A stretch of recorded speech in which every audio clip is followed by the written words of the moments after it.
scheduled meeting to order. Mr. Josh Leonard is going to lead us in prayer.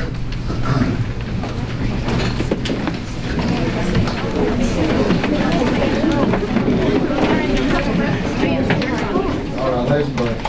Well, God, Father, we come to you, Lord, and God, we all, each and every one of us in here, give you thanks for the blessings of life, Lord. God, we thank you for your Son, Jesus Christ, who died on the cross for each and every one of us, Lord. We do thank you for a community that cares about one another, Lord. And God, we do pray that each and everything here would be done this evening in decency and orderly, God. Lord, I pray for the board as they would make decisions, God. I ask that they would make those based on the best of the community, Lord, and these young people, God. Lord, I pray for each and every person here, God, we would understand that we're all here to be a light for your Son, Jesus, Lord. It's by your grace that we're here. We're able to be able to speak out, Lord. And God, I pray that you be with our county, be with our community, all of our kids, whatever school it is, God. I pray that you be with them and all their staff, Lord. God, be with all of us, put a hedge of protection about us here today, Lord. And God, I just pray that when everything is done, Lord, that you would get the glory out of each and everything we would do here today, God. Lord, we give you the praise, we give you the honor, Lord. We thank you in the name of Jesus Christ, I pray.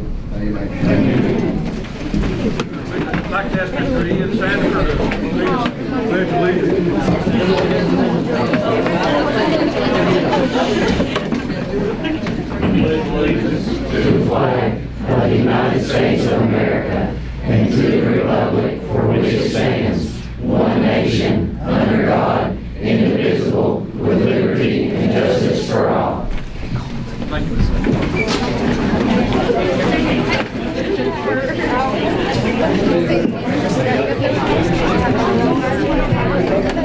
If we hold it down, first order of business is proposed resolution. Lee County Board of Supervisors will hold a public hearing on Tuesday, June 17th, 2025 at 6 o'clock p.m. in the General District Courtroom, the Lee County Courthouse located in Jonesville, Virginia. The purpose of the public hearing is to take public comment on a proposed resolution to enable Lee County Board of Supervisors to accept, approve, and appropriate monetary bonuses to Lee County officers and employees in such amounts and under such terms and conditions as approved by the board. Mr. A little background on this. There was some comp board money that come down to certain individuals that qualified for money, and the board actually did not have the means to accept the money from the state and pass it along through our payroll system, which is the spirit of what this resolution is. This actually was for to handle the bonuses that'll flow through the DSS department. Ms. Brooks is here. She can kind of explain some of that to you if you'd like, but that's what this resolution is for. If I can get up to you, I'm so sorry. Thank you. Sorry. I'm so sorry.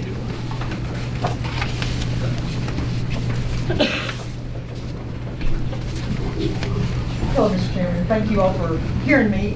This was a 1.5% one-time bonus that was in the General Assembly budget for last year. We actually have those funds in our account, and all we need is for the ordinance to pass so the funds can be distributed to our employees. It's already there, sir. I just got one thing. I'd like Yes, for sir. you to go ahead and make it clear. I don't, you may have, and I might have missed it, Robbie, that there's no county funds involved in this whatsoever. This is all state money passed down. This is state money that's been passed. It has come through the Yes, county sir. treasury. We have nothing to do with it except for allowing it to happen. Yes, sir, and we actually have to turn that ordinance back into the state once if you all agree to it, and disperse that, and it would go out to our employees sometime after the 1st of July. Robbie and I have talked about this a number of times, and all the money's already there. It's in our account waiting. I think there was just a misunderstanding the way it came out, that it was county funds. It is not county funds. There's no county funds It's whatsoever. it's state funds. Yeah. Thank you. Yes. Any other questions? No, ma'am. Thank you. Thank you all very much. Anyone here to speak out for or against this? You got a resolution? I have no resolution. Should have been. It is.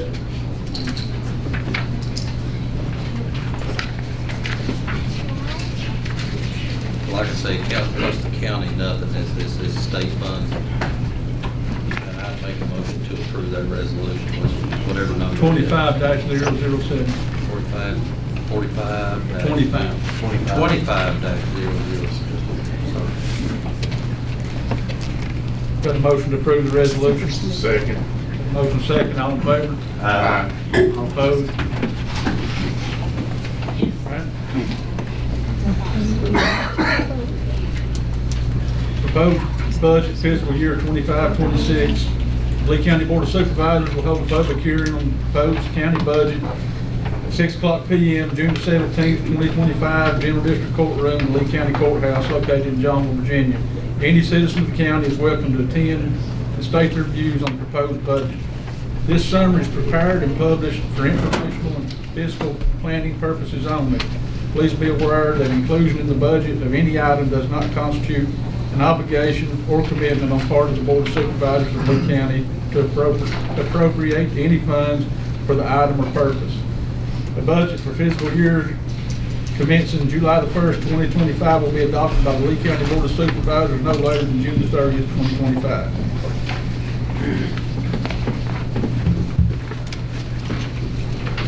Mr. Chair, everybody knows this is the budget is a document that has changed several times over the last few weeks.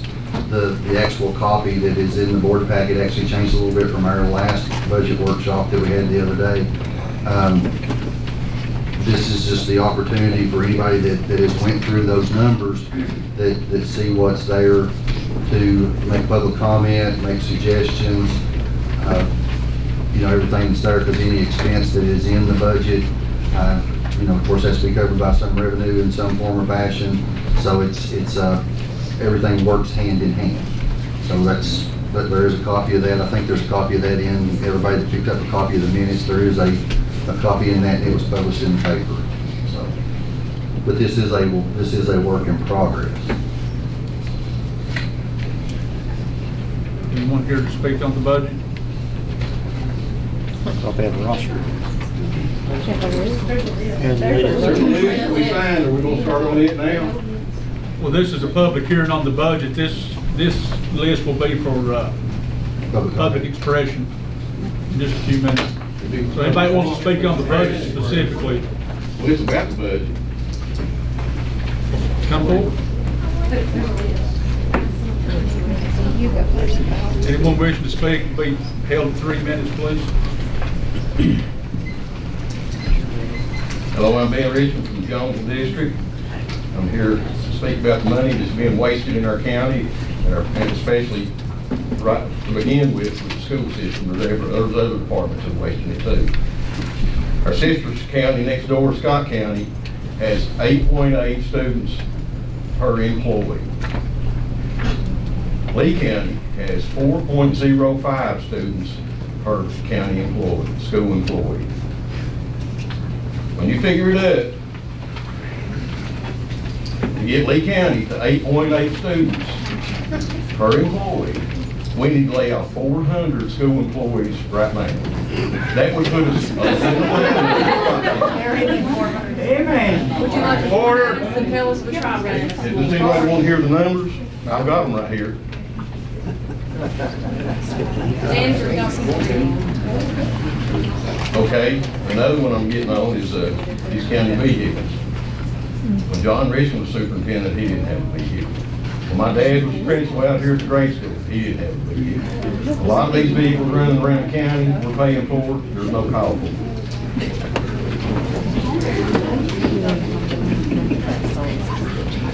We're wasting too much money. It is time to cut, not spend and raise taxes. It's time to cut. It's time to cut so it hurts.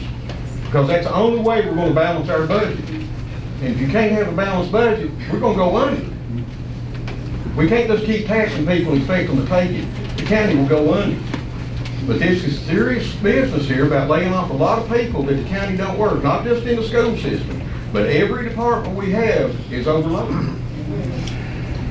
Every department.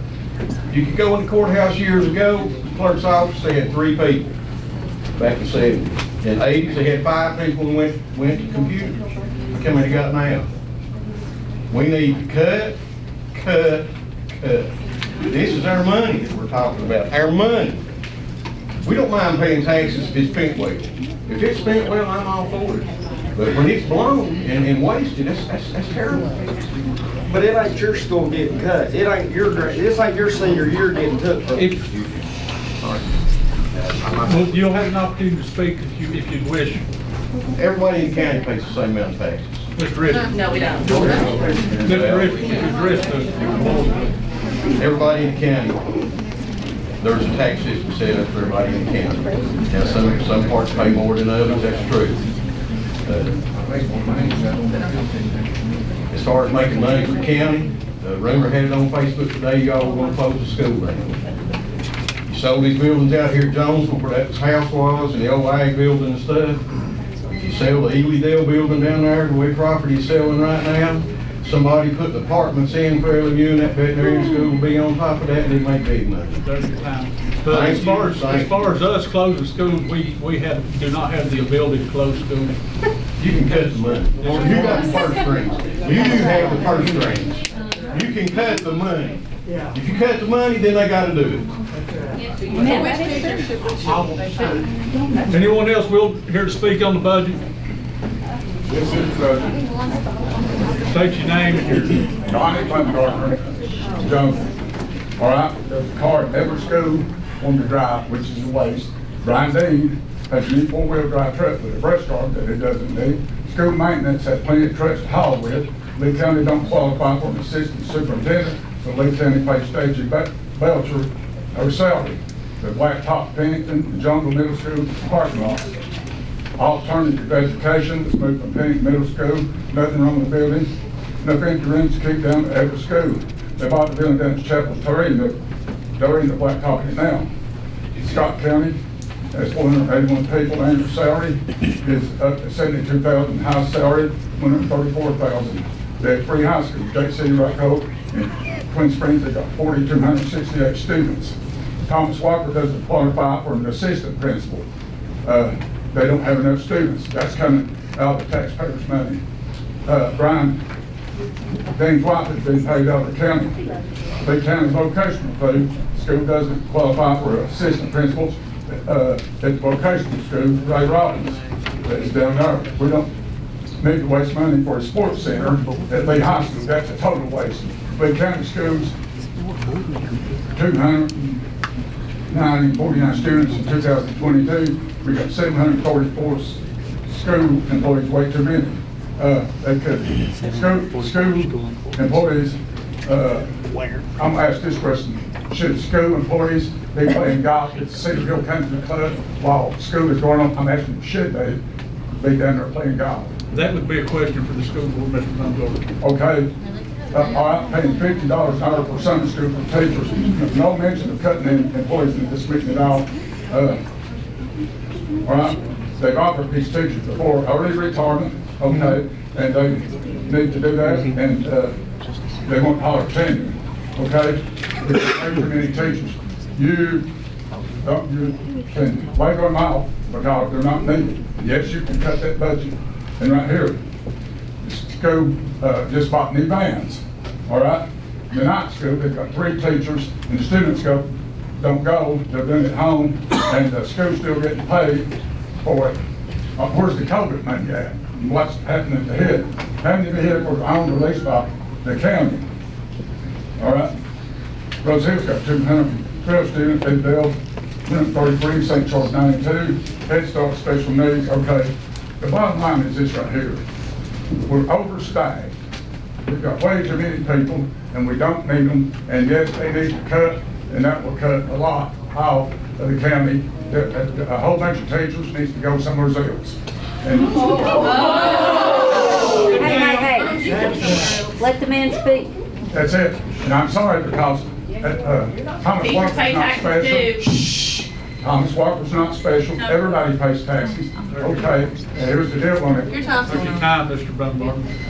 Okay, but anyway, you know, it's your mess. Thank you. Anyone else here to speak on the budget? Come forward, state your name and where you're from. I'm Robert Baumgartner, and I'm from Jones. I'm not against children. I have grandchildren and great-grandchildren in this county, and I'm not against you kids. This is part of the democracy. You understand where I'm coming from? I'm a product of Lee County Schools. But Lee County is one of the poorest counties in this state. Of 133 counties, 133 being on the bottom, we're 1/3. 30% of Lee Countyans make less than $25,000. That work, if you can find a job in Lee County. There are no jobs here, but we cannot put everybody on public payroll. The population of Lee County today is less than it was 100 years ago. The population of Lee County in 2010, 25,606 people. Right now, 21,541. Now people leaving. And why? Kids, there's no more kids coming into this county to be elected school. We can't, I mean, you know, facts are facts. You can't continue on the way it's been done, we can't. That's all I've got to say. You too, Mr.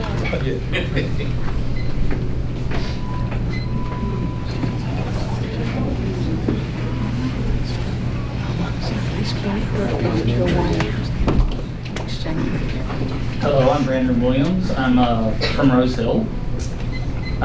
So the first thing we did here when we first got here is we did prayer, we did the Pledge of Allegiance.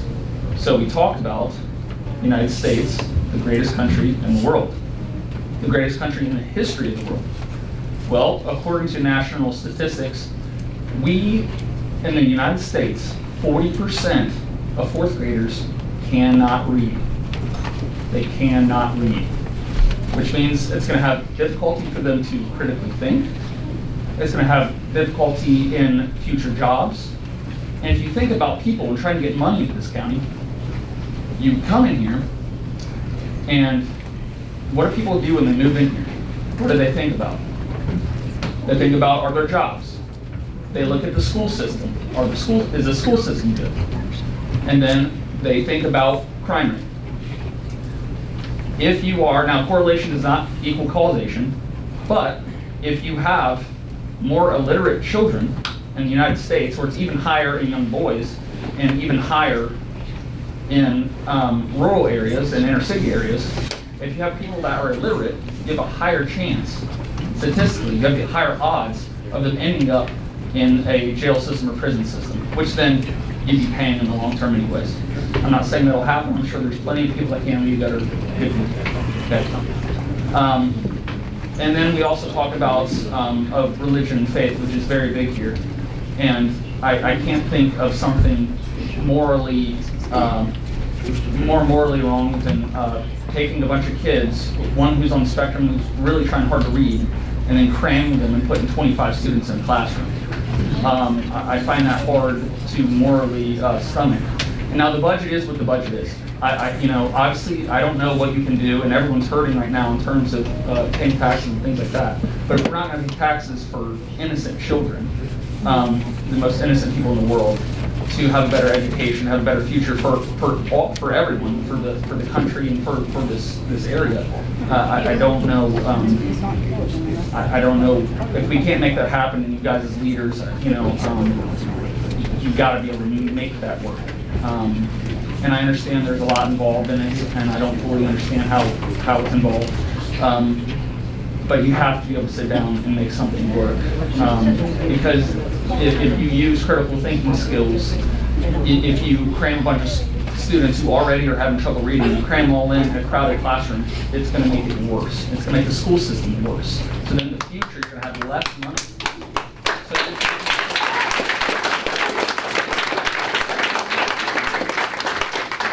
I know it's hard. I know it's hard to afford things. I know the taxes, it's hard. But if we're not going to pay for students to learn, then, you know, what are we doing? Okay, thank you.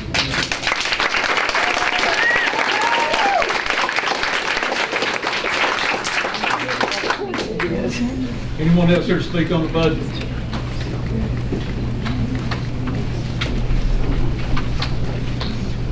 speech. Before, could I ask a question, or? What's your It's name? okay, I don't want to take up time. My name is Brooke Edwards. I am currently employed through Lee County Public Schools, but his speech back there, before I start mine, got me thinking. I also work for the regional jail in times past, and I also work for the county.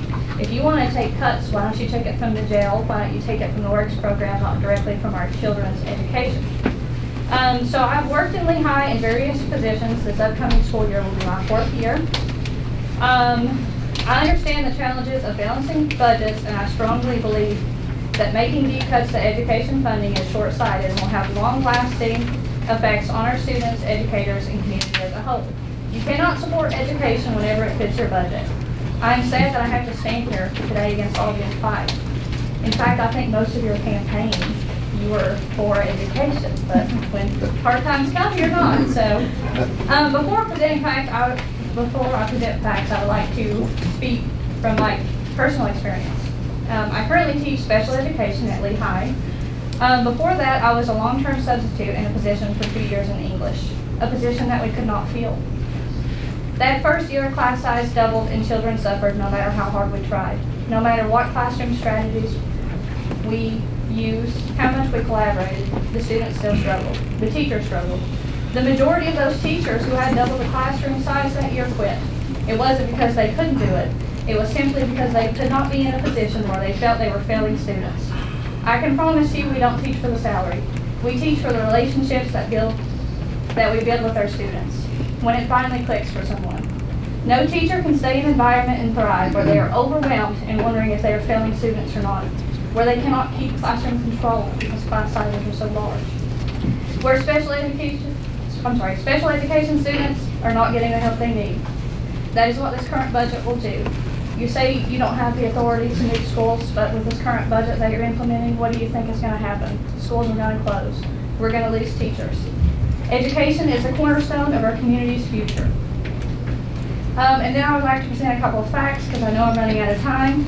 Research shows negatively impacts student achievement and individual attention. According to the National Education Association, larger class sizes correlate with lower test scores and decreased student engagement. A gentleman a second ago spoke on night school. Night school led to students graduating that would not have normally graduated. You can't talk about cutting that funding because students graduating that have given the opportunity to strive in the real world. Programs like at-risk or special education, which are crucial for supporting vulnerable students, are at risk to be eliminated or reduced.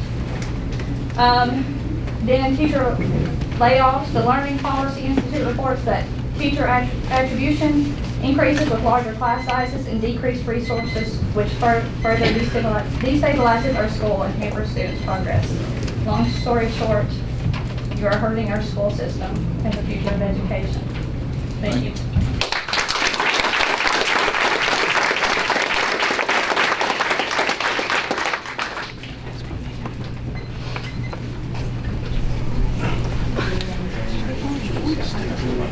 Good afternoon. My name is Jonathan Cabin. I'm from Rose Hill Plywood, however you want to call it down there. 18.7% of the population of Lee County is under the age of 18. 25% is over the age of 65. We look at our demographics, you see why we're struggling right now. It's a point where we have to make a decision now. I'm a father, I'm a landowner. I will stand in front of you and say, I'll take the tax increase. Yeah.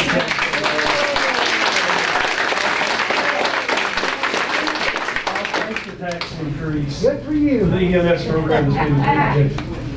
It's what now? For the EMS program. If the county wants to do a countywide EMS, I'll take the tax increase. But what I ask for is that you show results for it. Just don't make the tax increase and go. As everyone's talked about the assessment, it doesn't matter what my property's valued at, it's what the rate is set at. Because the assessments are pretty close to market value. I had a reappraisal done on my house and a refinance done about 2 months before the appraisal came out. They match. Mine do too. They match. So that's something we have to look at. The appraisals are close. So I'll say to support y'all, because I know y'all are in a spot right now that's a very critical position. And a lot of people are thinking this. A lot of these costs and the raises of taxes will be an embedded cost that's passed on. Some people say, well, a person that doesn't own a house or own a car does not pay taxes. But think about this. If I own rental property, my taxes go up, what happens? My rent goes up. If I own a business, my taxes go up, I pass that cost on. So there's an embedded tax in there as well, and everything we look at, everything we do in this county. Compare us, instead of comparison to Scott County, compare us to Wise County. Population is identical. Salaries paid in Wise County is 3 times what Lee County is. Let's build a school system, build the infrastructure to attract businesses. I currently drive 23 miles to Tazewell, Tennessee to work in a factory that was proposed 25 years ago to be in Grove City. But it was denied by the planning commission. Think of that.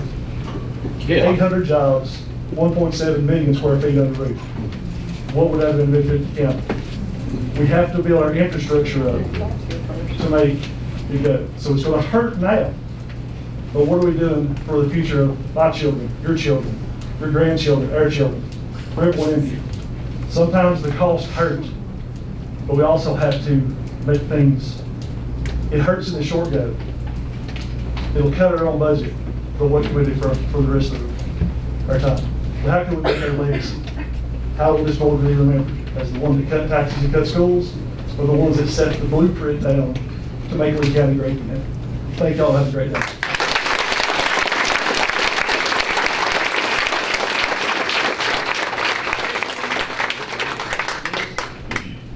What he alluded to about the taxes, I'd like for Keena to come up. She's been working on the equalization board, and she can explain, I think, how right smart it is if we get her up here. Let's finish the public hearing first.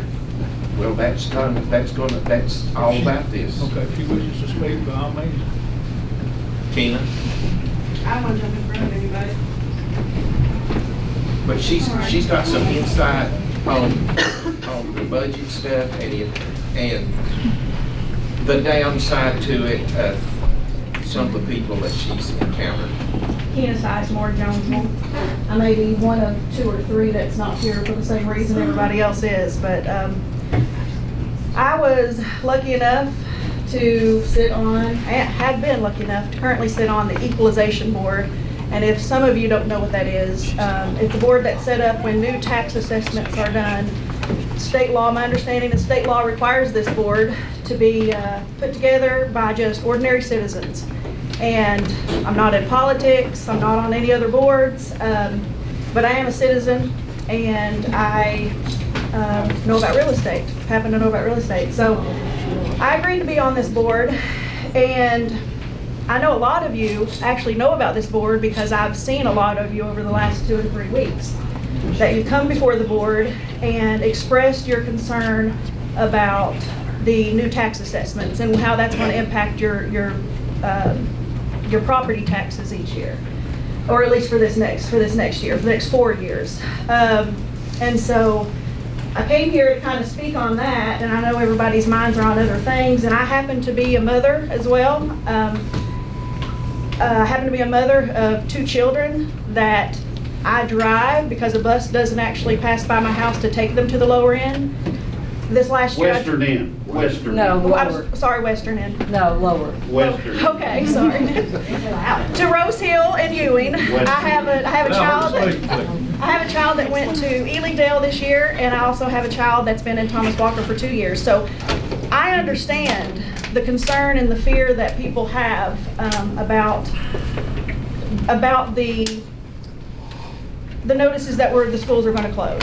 But I want to kind of give a different perspective, especially I enjoyed the last gentleman that just spoke. And there are some of us that are very capable and willing to pay more taxes and more real estate taxes. But over the last 3 weeks, I have sat from 9 a.m. in the morning to 3:45 in the evening, and every 15 minutes, I don't believe we've had a block that wasn't taken. We've had people come to us and say, will you please look at my tax assessment? I think it's too high. I'm concerned that I'm not going to be able to pay my taxes if the rate is not reduced. And we have strict regulations, but we have been able to find a lot of mistakes and miscalculations in those assessments so that we could make those adjustments. Because there have been a lot. I know there's some that are spot on, There are some that may even be still low, but there's actually a lot that, that have been too high. So we were tasked with the job of looking at these assessments and trying to decide if there's any way that we can make adjustments for them. Now, I do want to speak, I think one of the reasons I actually intended on coming and speaking today was because there was something that we noticed after the first week of these meetings that was transparent across the board. Anyone who owned a double wide, their property assessment, and if anybody of you own double wides or know people that own double wides, their property assessment was raised unequally to other people's. And so as we got to looking, we noticed that there was a grade factor that for some reason had been changed on almost every double wide that came before our Board of Equalization.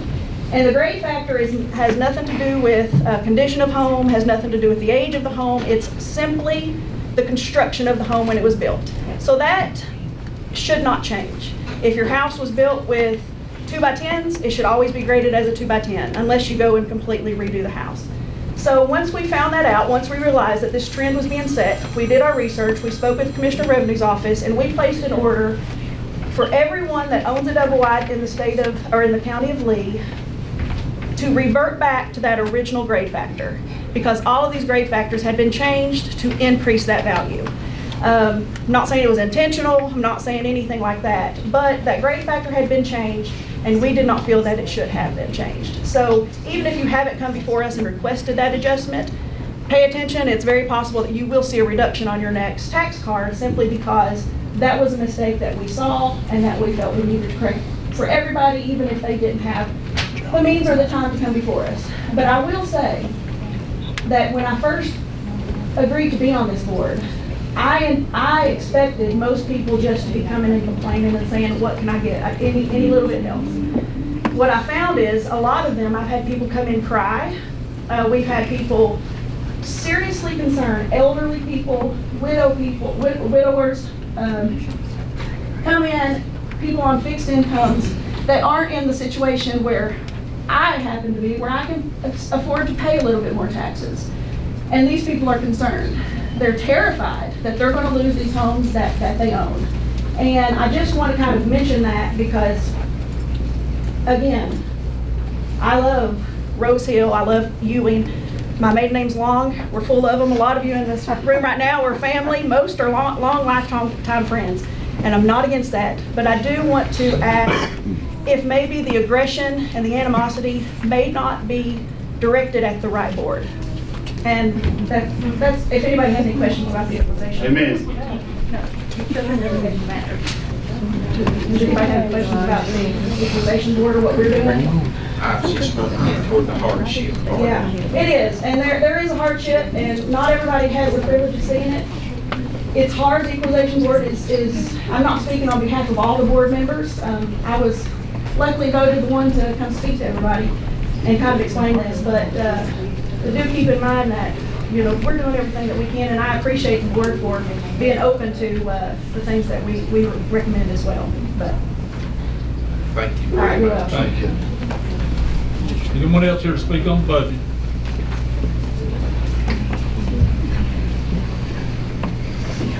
My name is Ian Sandifer. I'm currently going into my senior year at Thomas Walker High School. Throughout my younger life, I jumped around schools in there in Tennessee, through Tennessee, and then I decided to move to Evadale my 5th grade year, and that was the best choice, one of the best choices I've ever made. And I made it through Evadale, and I got to Thomas Walker, and I can't tell you, Thomas Walker, if not the best, it is one of the best high schools around. It is great. We have teachers that stand up for us. We have, not only are we students and faculty, Thomas Walker, we're family. I know teachers have my back. I know students have my back. And I get we're having a difficult time passing a budget, but I just want to ask you directly and talk to you about that just think about what all it could affect. Think about, and I'm not saying you're trying to shut down the schools, I'm not saying that. But just think, if something like that was to come, think about the consequences students and faculty would have to face. For one, I probably go homeschool. I mean, the schools in Tennessee, they are not like what we have here. We are blessed to have great schools like we have. And I just want you to really take into consideration the students and the faculty and the people that work for our school system. Because this is serious, this is a big deal, whether you think so or not. I mean, our education is at hand. And I get a lot of people don't think that education ain't a big deal, but when you struggle when you're younger, learning, and then go through school and then come up to Virginia, and you just click like that, we have great teachers. We have a great education program, and it can't take a major cut like this. It can't. Thank you for your time.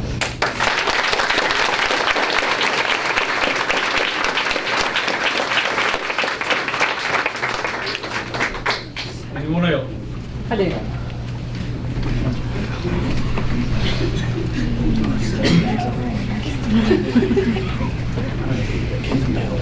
I'm Jan Brown, and I'm from down at Ewing. And a couple questions I have. I know we've done the reassessment, which for some of you all in the room I've talked to, one of the things most people don't realize, and I don't think the Board of Supervisors would did a good job of communicating to people, that our reevaluation had not been done in 10 years.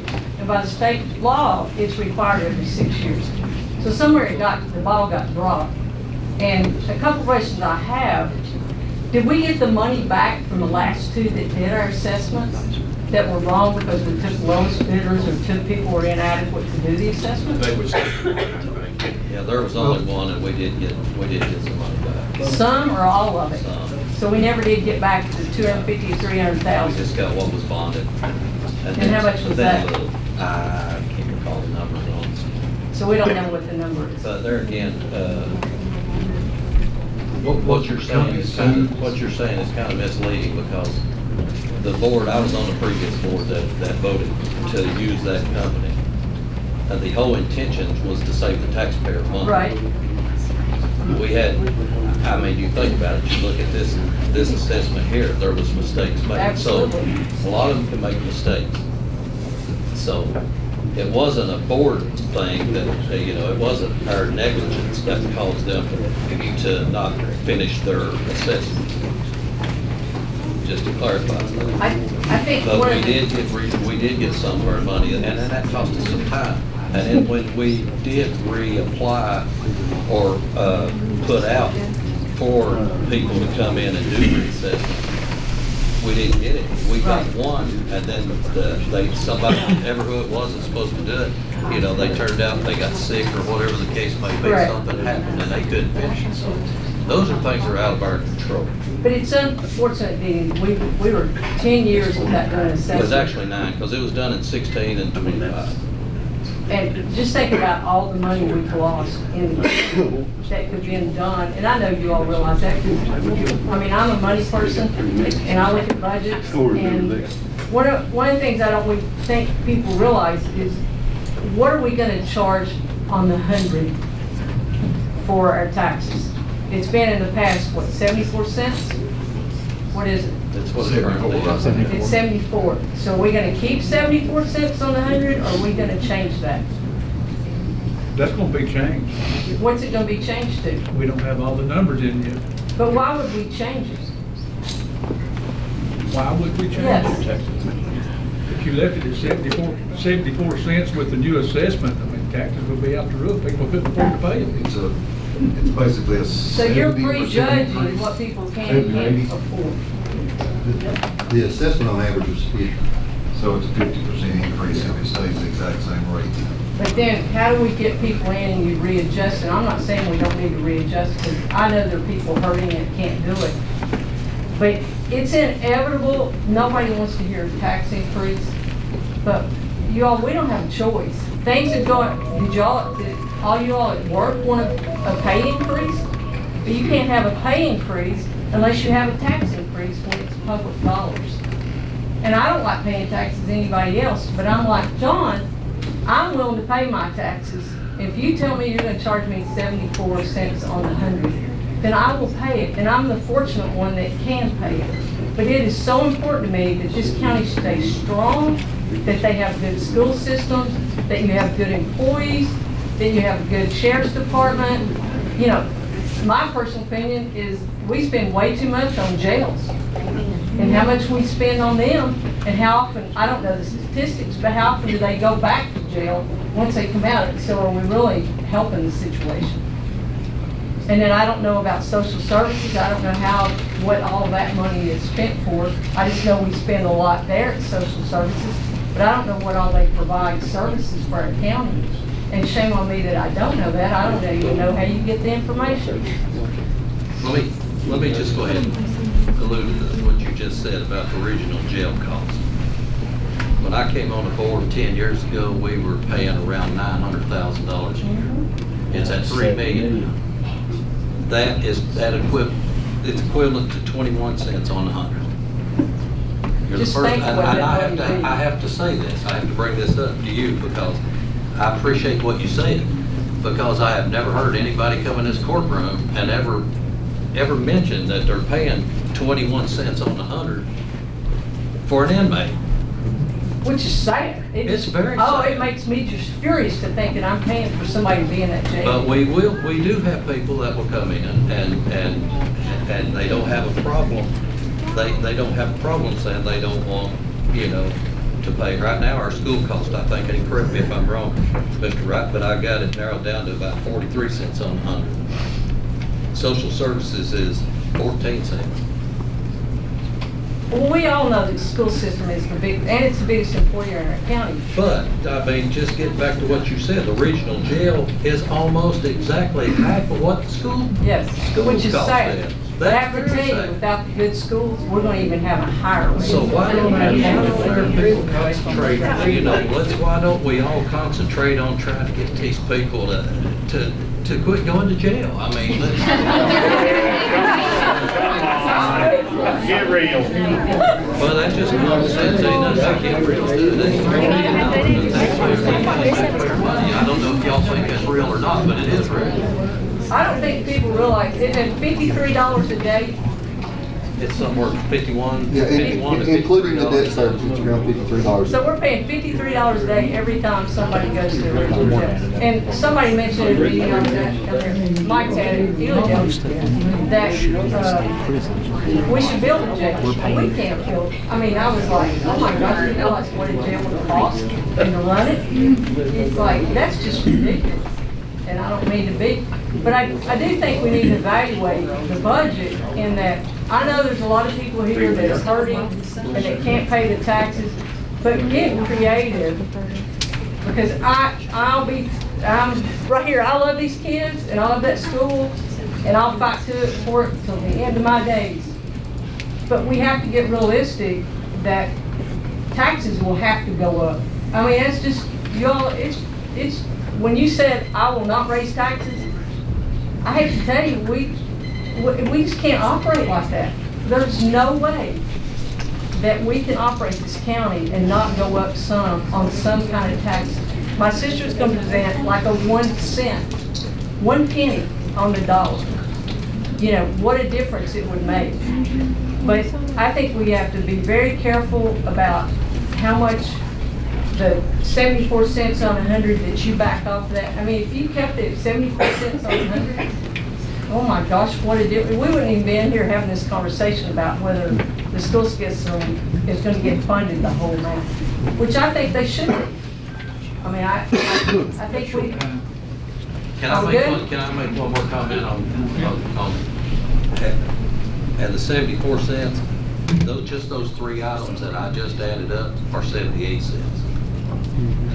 Yeah, I'm right there with you on that, buddy. And let me add, that 74 cents was created last year. Yeah. The 6187 was the same tax rate for 8 years straight. Correct.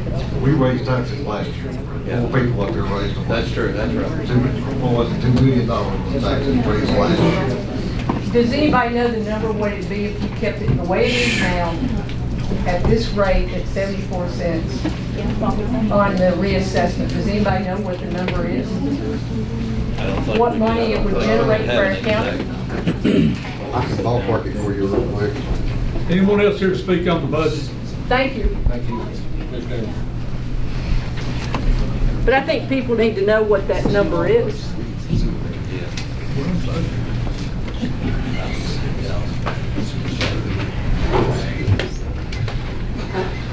Hi, My name is Danielle White, and I actually came here to talk about something else other than the schools, but my youngest son, Cameron, graduated in 2018 from Lehigh, and I was pretty active, and I started a group called Lee Can Do to try to encourage bringing grants into the county. And I had attempted to start a charter school. There is millions of dollars that Virginia is giving away for charter schools. The issue is that you have to get approval from the educational board for Lee County, and I was unable to do that. But that would solve a lot of the issues that people are complaining about. The funding. So all that would be needed would be support by the educational board for a charter school. And then with that funding, there could be a school. It would be a charter school, but it would be, if you look into the charter schools of Virginia, you know, they're very successful. I just wanted to put that out there, but can I still talk about these other issues, which are the property taxes? Yes, but I'd rather just come back up if there's anyone else that wanted to talk about the If it's funding. budget related, you need to get it over now, we're going to close out this budget session. Oh. Okay, never mind. Anyone else on the budget? Mr. Chairman, I'm Brown, named Superintendent. I spent a lot of time with you all the last couple of months. I spent a lot of time with you last year during budget season. We started the budget season at 7.87 local money. That brought in about 44 million state money. So if you do the math, it's like every dollar of local money brings in a little over $4 of state money. And what a lot of people don't know is that if you all don't give money, we don't get the state money. They tie it together. It's not either or, it's all together. And I shot for the moon when I asked for this budget this year. I went back to the categories that we had year before last. And that would have been extra special ed money, some class size reduction money, some compensation supplement money, some infrastructure money. But after the first budget meeting, I went back to my board and said, we're not getting the 7.8. And we said, okay. We kept working with you and we got down to what we thought was about 7.4. That was the RLE, the required local effort, the at-risk, and the compensation money to give people raises. Then you all produced the public budget that you all published. Then it was down to 7.1, which I still understand to a degree. That is exactly the same categories you had last year. A little more money, I think it's like 7.1 and change, where last year it was like 6.999 and some change. So I told my board that that's what they're looking at, that's what they published. Came to y'all's budget workshop last Thursday night about 9 o'clock after our board meeting. Kind of informed that you're not looking at that number, now you're looking at 6.1 million, which would cut the school system even more. And I'm just asking the bare minimum do the 7.1. The schools, a few years ago, we had buckets in classrooms. We have tried to improve the schools. That takes money. We've tried to improve salaries. That takes money. And my job is to keep trying. And you're going to keep seeing me every time y'all have a budget workshop. But are we perfect? No. Do I have a truck? No. They'll get you one. School system bought a truck, but it's not mine. We have to have vehicles to operate. Have we been doing paving? Yes. Have you read through some of our parking lots? Yes. Yeah. They have been paved in I don't know how many years. We've been doing painting. We've been working on floors. We want these kids to have good schools. And I ask you all to fund the school system.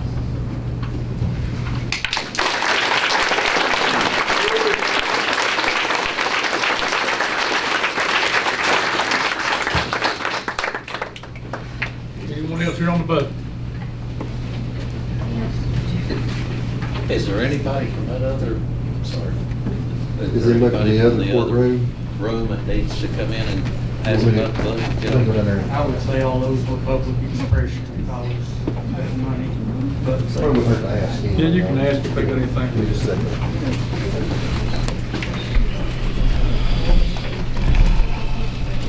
It looked like the county, if we didn't have the work program, because there's nobody else that picks up a piece of trash in our county. Can you imagine? It's very, What happened? Inmates. Yes, yeah, that's exactly right. who's gonna take care of it? I mean, we're paying for them to be over there, why are they not picking trash up? The only people I You see tell pick me, up trash we are the got- inmates. We have a works program that I guess those are kind of inmates, they pay to be in the program. But I'm just, What about animal control or litter coordinator? Why aren't they picking up trash and organizing cleanup? well, you've been in that position. I have. You couldn't keep it picked up, so how do you think Mine they was could? during COVID, and we tried every chance we got. And they posed us that down, sir. I don't care what answer anybody gives, as much trash as on our highways, I think that's probably the best, one of the best investments we make, is to get our trash picked up. Litter control is animal control now. They don't do anything. That's exactly right. They don't do anything. They don't want to talk about that today, though.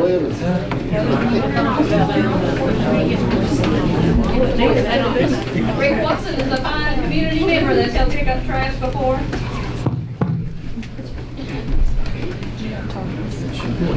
I was on the list to speak, but I'll go ahead and speak now. My name is Travis Mullins. I'm from the Jonesville District. I'm a chairman. I'd like to give you, appreciate you letting me have a chance to speak. Board members, Mr. Wright. I'm a lifelong resident of Lee County. I'm here to discuss the proposed budget for fiscal year 26. For nearly 20 years, I've worked for a government capacity in some form and understand firsthand the challenges and pressures of managing a budget and securing necessary grants, particularly when the revenue doesn't seem to offset the expenses. I believe that it's important to balance fiscal responsibility with community investments. This approach highlights the importance of being responsible stewards of taxpayer funds, but also encourages growth by investing in our children, citizens, and the economy of Lee County. The most recent proposal to reduce the local funding match to our local school system is particularly alarming to me for several reasons. Cutting the education budget undermines the foundation of a prosperous society. Every dollar taken away from schools is a dollar taken away from the future of our county. That is money taken from future doctors, engineers, teachers, and dozens of other critical positions and professions.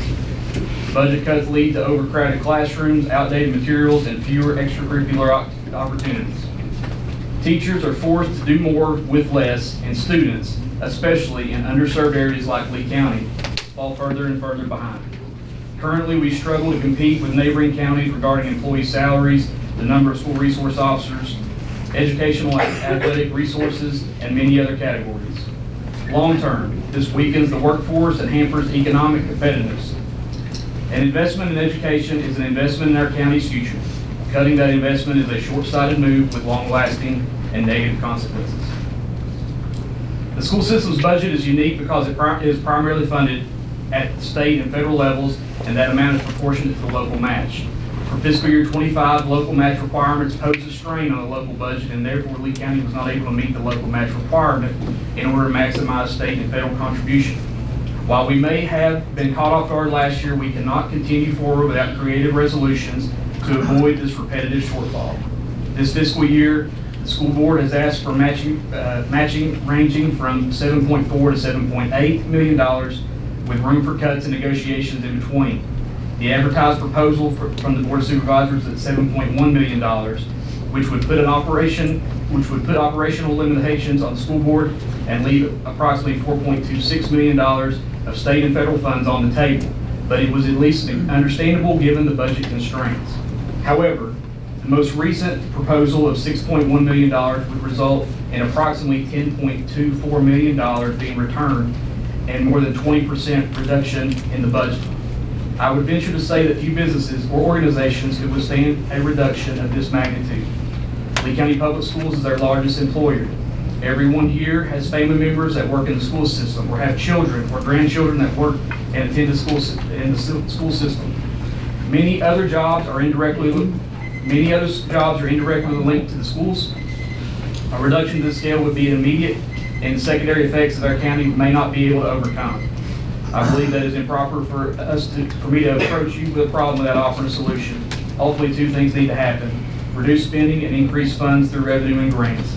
I am confident that efforts are being made to reduce spending, which is why we're here and offer feedback on the sufficiency efforts. While this effort may be well intended, I feel it is too much and not in the best interest of Lee County for our immediate and foreseeable future. The latter, increasing funds, is an area that we have the greatest room for improvement. We have to spend more time and effort promoting economic development and securing grants to offset operational costs. While neither of these are fast solutions, they are essential for us to prevent falling further and further behind. I've personally written grants that range from no match to 50%, each having their own individual restrictions and requirements and are not guaranteed. With this particular situation regarding state and federal school funding, having guaranteed funds that require less than a 20% match, it would be unwise for us to pass up that opportunity. It's time. Thank you. Thank you.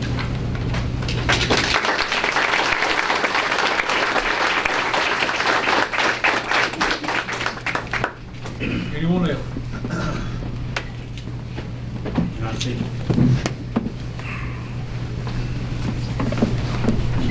My name is Lincoln Snodgrass. I've lived in Lee County for 30 years. I know budget cuts happen. I work in the business. Actually, John Cavins, that spoke earlier, works with me. I have to drive out of Lee County to find a job. Worked at Banner Brothers Tire for many years and just had to determine that I had to go out to make money. But I don't see businesses coming into Lee County. I understand taxes are going to go up because that's just the economy in the world that's happening today. But what are we doing in Lee County to bring business in? Like he said, this is a great retirement community because a lot of people are getting older, not as many jobs, but in order to raise taxes, for people to afford it, we need jobs in. So if we're going to raise taxes, yes, I can afford it. Many people in here cannot. But what are we doing to get business into Lee County?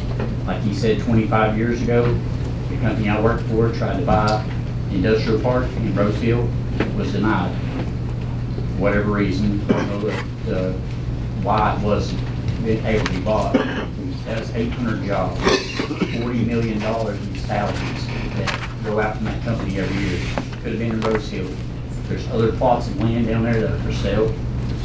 I don't see it up for sale. I don't see it advertised. I don't see buildings going up trying to bring business in. Currently, right now, in that building, the Mennonites are building sheds, not generating a lot of money at all. So I have a question to ask: what are we doing? If we're going to raise taxes, make the money go out, are we going to bring business into Lee County? I mean, that's all I have to say today, because I feel like that's the most important thing. If there's no money coming in, and we're living off of pretty much everybody driving out in retirement funds, money coming in would help pay for the taxes and what's needed in this county. Is there anybody trying to get more business into Lee County? That's all I have to say. Thank you.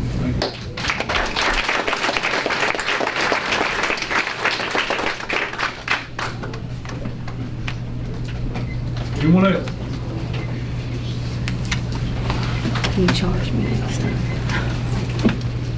My name's Megan Long. I teach at Thomas Walker High School, and I will not take up 3 minutes. I don't presume to know everything about the budget. I'm an English teacher. I'm not a numbers person. I just want to say how hurtful it is to hear some of the citizens so nonchalantly and flippantly say to lay off those teachers. Lay off those teachers. And guys, I feel for you if your taxes are up and all of our taxes are up and you can't afford things. I would like to ask how many teachers we have in the room. Show of hands.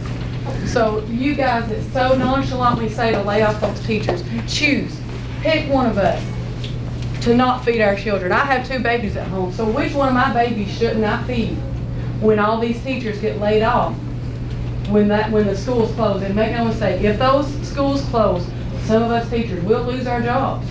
So where is the concern for us? Where is the concern for what we can afford if we lose our jobs? Teachers, raise your hand again. Teachers, raise your hand again.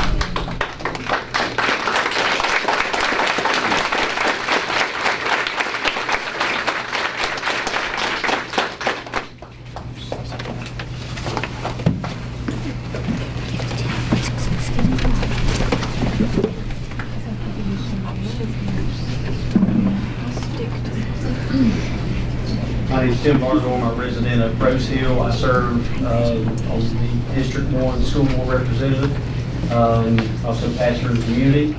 And I can tell you where the concern for teachers is and our education and our students. And there's a lot of people in this room, including myself. I've spoken to each board member, and I have made this statement multiple times. I don't envy the position that you've been placed in at all. It is not of your own doing. It has been years and years of delay, and it's not fair to any of you that you are in the position that you've been placed in. And I would venture to say, if it was me and I was in your shoes and I knew how bad it was, I probably wouldn't have put my name in the hat. But for what you are doing, I do want to say thank you. I want to say thank you for taking my calls. I've probably aggravated the fire out of some of you, but that's okay. It happens. But these kids are important. The future of Lee County, to me, is important. When I came here 8 years ago, I knew no one. No one. I had no friends. My closest family member lived 600 miles away. God called me to Lee County to pastor. Had no clue that He had called me to serve on behalf of students in Lee County. I went back and forth on it for a long time, whether or not to run or anything like that. I didn't want to mix church with politics. But these kids are worth it. Every one of them. Some of them I have seen in my church. Some I've baptized. Some I've seen in the principal's office. And getting phone calls. But these are good kids. And they are worth our investment. This is the future. This is, and it's not just future, 10 years from now. The majority of these kids that are in this room are our future now. And we need them. I pray for you daily. Once again, I don't envy you at all in the position you're in. I think that you're trying to make lemonade out of lemons. But I just pray that you'll consider all these kids and these staff members when you make your final budget decision. Thank you.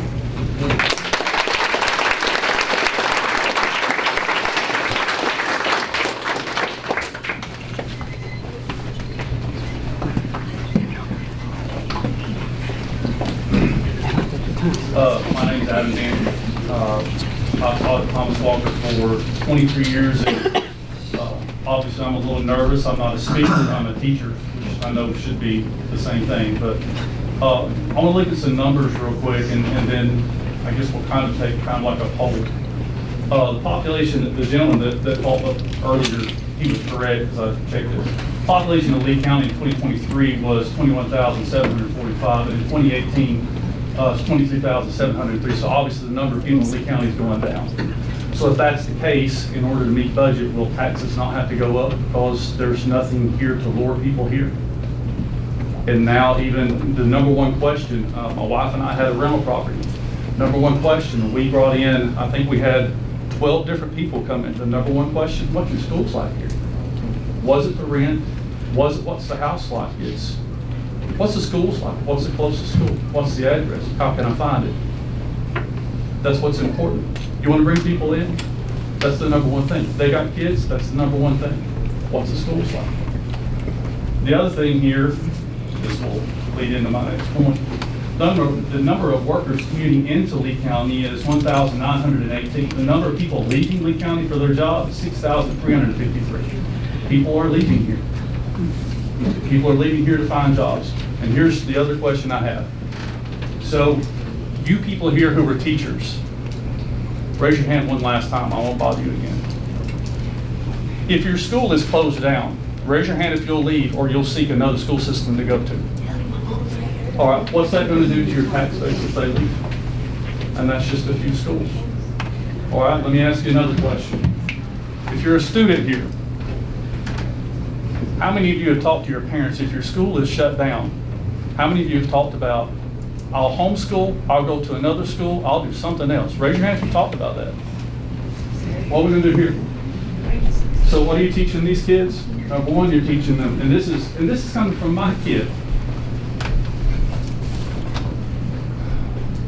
This is coming from my kid who said, if Thomas Walker closes, can I just homeschool? Can I go somewhere else?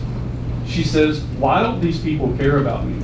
Why do these people not care about us? Why can't they fund this for us? That's what I have a hard time with.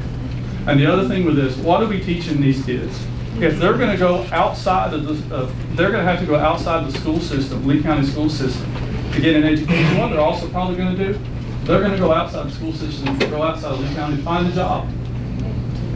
Because we've already taught them that to go somewhere else. I'm sorry, guys, I feel sorry for you because you're stuck between a rock and a hard place.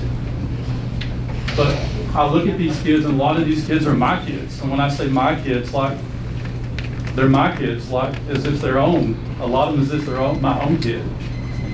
I don't want to see you all forced to go somewhere else. I don't like to see you all in this position. That's all I got. I mean, my heart goes out to you all, but I love these kids. And I don't want to see them go somewhere else. We have so many wonderful kids. I don't want to see that ability, that intelligence, that gift from God go outside of Lee County and prosper some other county, because we're worth it. That's all I got.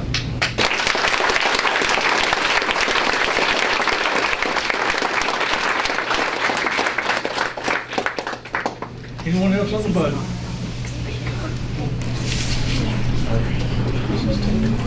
Good afternoon. My name is Tina Dean. Yes, I'm the elephant in the room. I'm married to Brian Dean, and I'm the one that doesn't deserve a job at Thomas Walker because I'm the assistant principal. Okay? I was not born in Lee County. My grandparents adopted me when I was 2 years old and sent me off to school in Lee County Public Schools when I was 3 because they said I didn't need to be at home with a bunch of old people. Okay? And I think they did the right thing because I loved school. I loved learning. I loved knowledge. I loved every bit about it. I did. I loved it. I went to college and came straight back to Lee County Public Schools because of what they had given me. I know that without an education, I could have never done anything with myself. I know that. I know that education was the way up for me. I was cool before I married Brian Dean. So, anyway, I'm back here in the back and some man who's talking real ugly stuff about the school system says, you don't know me. You don't know who I am. And I said, I don't care. Because to me, it's not about names. It's about the face of every one of these kids sitting in this room that you absolutely are giving the idea they don't matter. Right. But I don't know if you've ever studied body language, but none of you have acted like you've cared about anything anybody has said.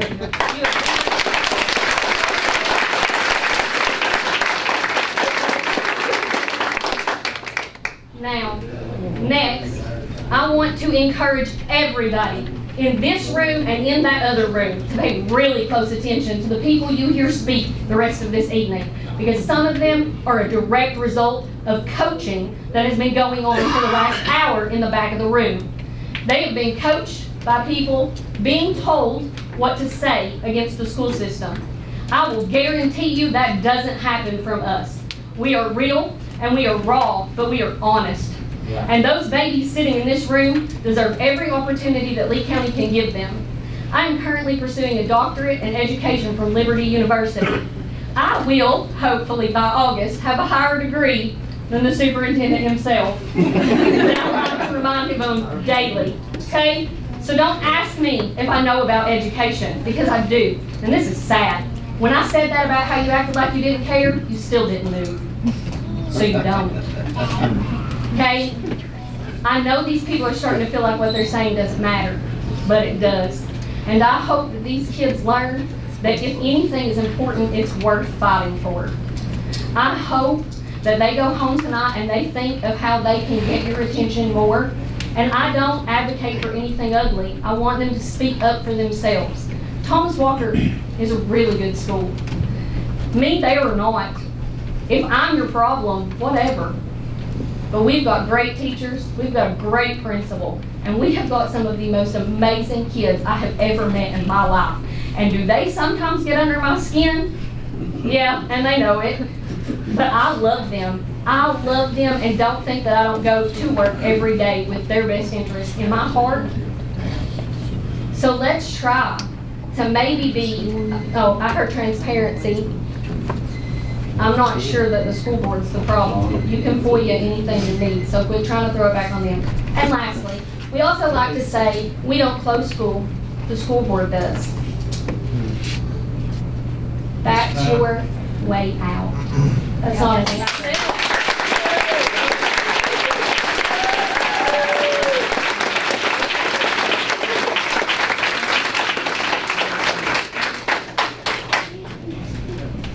Anyone else on the budget? My name is Dylan James, and I live in the Jonesville Flatwoods area. But you were wanting to close some of the Lee County schools. But if your budget cuts go how you want them to, you will lose more money from all the kids transferring to other counties because they do not want to go from the school they love. This is my first year at high school, and I love Thomas Walker so much. I've never been in such a happy place to school until this year. Thanks to my friends, my teachers, my principals, everybody. Without them, I probably would not be here right now. And I would not be the same person that I am. And thanks to those teachers and the one-on-one interaction you can get with those teachers, I would not have the same education that I have. Thanks to Miss Long, Miss Woods, who is not here, Miss Burt, Mr. Trent, Miss Dean, the other Miss Dean, all of them. I would not be here. So, if you are wanting your budget cuts to go how you want them to, you will lose more money because of kids transferring. And making bigger class sizes, kids will not get the same education. So they get more on one-on-one, they will get better education. But if you make bigger class sizes, they won't, and kids will struggle, like completely struggle. So if you want this how to go, it will honestly go worse. Thank you.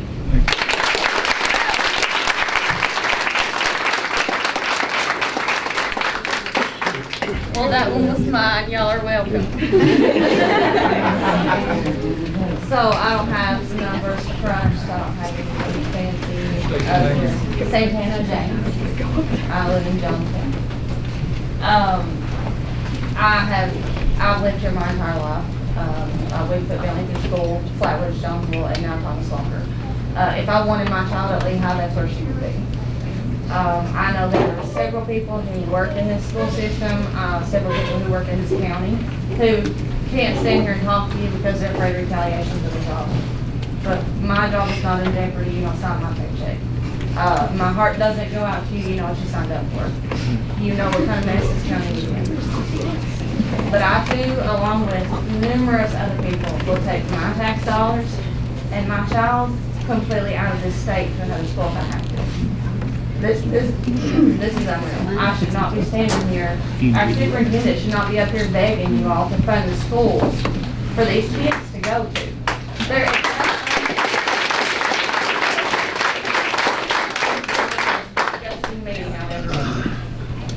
And as Tina said, I too stand here and I'm, in one ear and out the other. But, I'm going to go home with my heart happy that I have said what I need to say. I feel sorry for any of our staff members here. These non-tenured teachers who are worried about their jobs. You got to feed your kids. We own farms here. My husband and I have farmed here since my father-in-law passed away. We own 3 homes. I couldn't tell you how much in property taxes that I do pay. I probably could, but we don't want to. I don't have to have my tax dollars here, but I love it here. My family loves it here, and I want to raise my kids here. But if you see here, over here's another one of your future that may not even start in this school system. But I can take her from somewhere else from day one. And it's nothing towards the people at Lee High School. I know a lot of staff, I know the principal there, a lot of kids. It's nothing like that. Some kids strive better in a smaller environment, mine being close. Amen.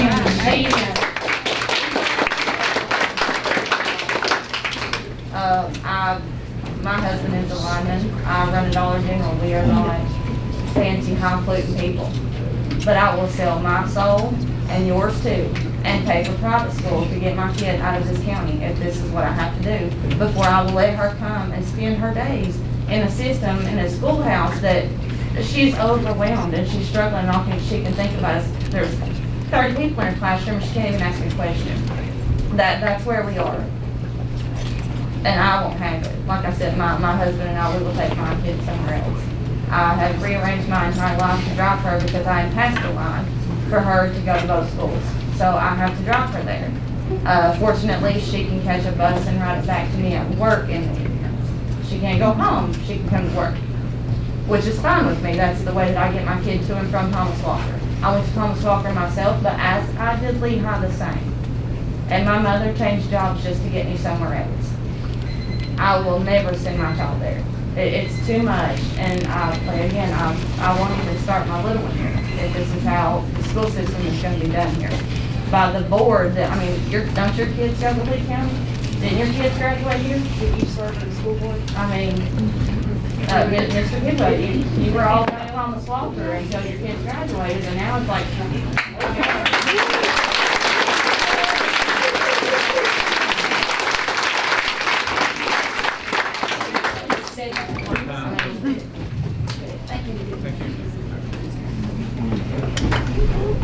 Are we still on budget or? We're still on budget. Okay.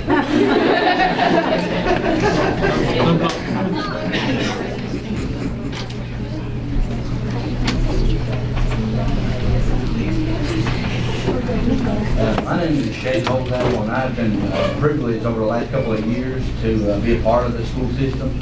I've coached wrestling down in Thomas Walker, and I've been the math tutor over at Lehigh, and so it's kind of like, I've been kind of like, in the middle, in between Lehigh and Thomas Walker. But I see how connected our community really is, especially, through our educational system. I didn't go to school here, when I moved down here. I moved down here from Ohio, but when I moved down here, I had a brother that came to school here. I've got a brother right now currently enrolled at Thomas Walker, and I also had a sister that also graduated from Thomas Walker. My other brother graduated from Lehigh, and what I'm trying to say is that, I know you guys don't directly cause schools to close, because you guys don't have any authority over that, but you do have the authority over the budget. I don't see how cutting that big giant, that big cut out of our education, I know how it can help with the, whatever you guys want to do with it. I don't know the numbers. I don't know what you guys are wanting to do with it, but all I know is that we've got a community because of education, because of our educational system. We have options. Some kids like to go to Lehigh, some kids like to go to Thomas Walker. I had one brother go to Lehigh, I had a brother and sister go to Thomas Walker, but that option, is different. Lehigh is bigger, Thomas Walker is smaller, maybe closer connected. I don't, but I know this, is that, if we don't pour into our kids, if we don't invest into their education, you're looking at a community that's going to fall apart. The education, in our community helps relationships to grow with other people, with teachers, with students. They grow up into the community, and if we don't have an education system, that fosters that relationship, that fosters that growth, then you're looking at a downhill decline, not only in our educational system, but also in the connection that we have in our community. And I can tell you that we are Lee County, and that we are a family, and that is strongly supported by the education that we have here. So I just want to put that out there. I want you guys to keep that in mind. I know you guys are in a tight spot, but I want you to keep that in mind, that, I don't know what all budgets, I don't know all the numbers, but I know that, you guys are trying to do your best. I don't know what all, I don't know you guys, but I just know that, these people, they greatly care about our education because they know what that education means to this community. They know what that education means to their kids and what that means for our relationship together as a family. So I just want to put that out there. Thank you.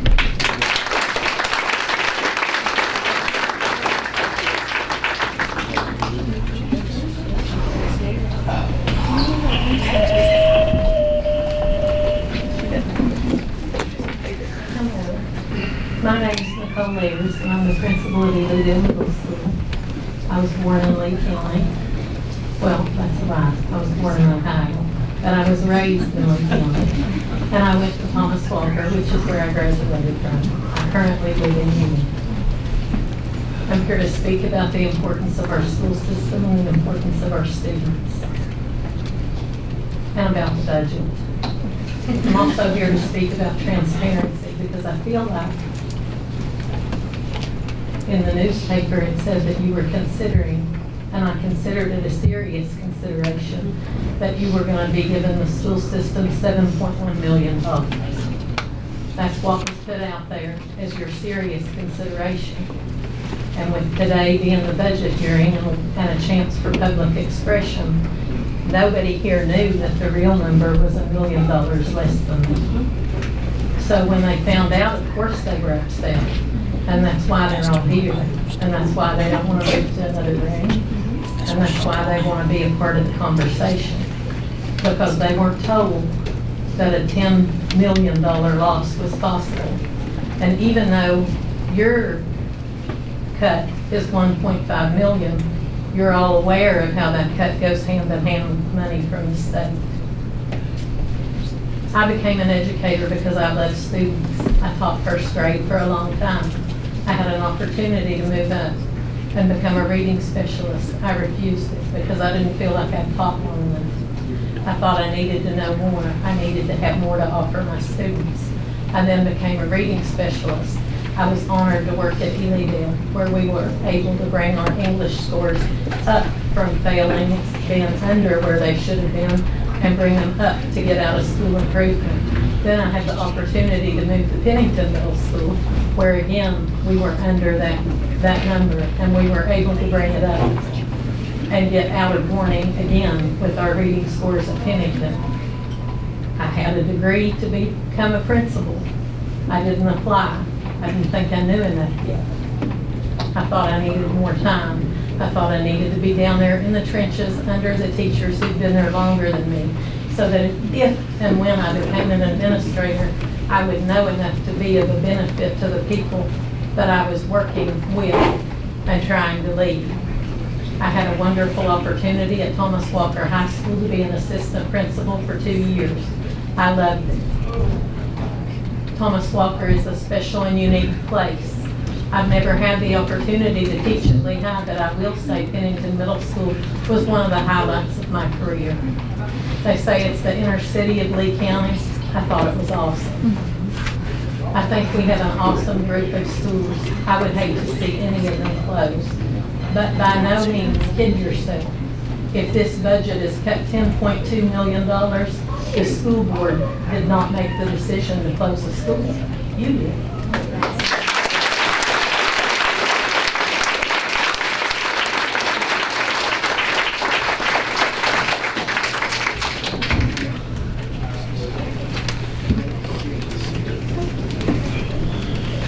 My name is Sierra Varnador. I'm District 1. And when I look at the faces around me, and I might cry, I'm a crier, and it's because I'm an emotional person.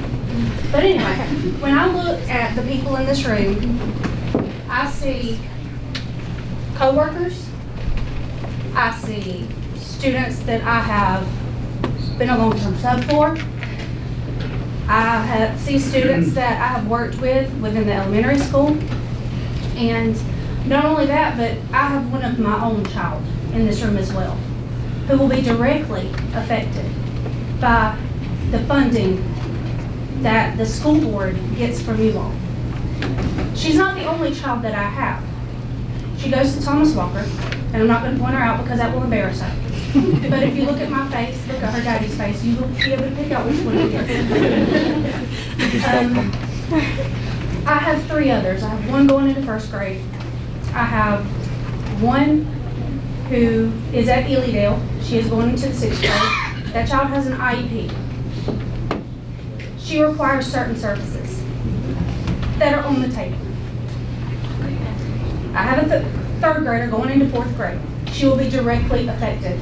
And if you look, well, I'm getting ahead of myself. I'm sorry. She will be directly affected because I read a comment about how what you're choosing not, or what is proposed not to be, what's the word I'm looking for, approved or accepted, or what you are accepting, EXC, that accepting, I want to make sure I speak that.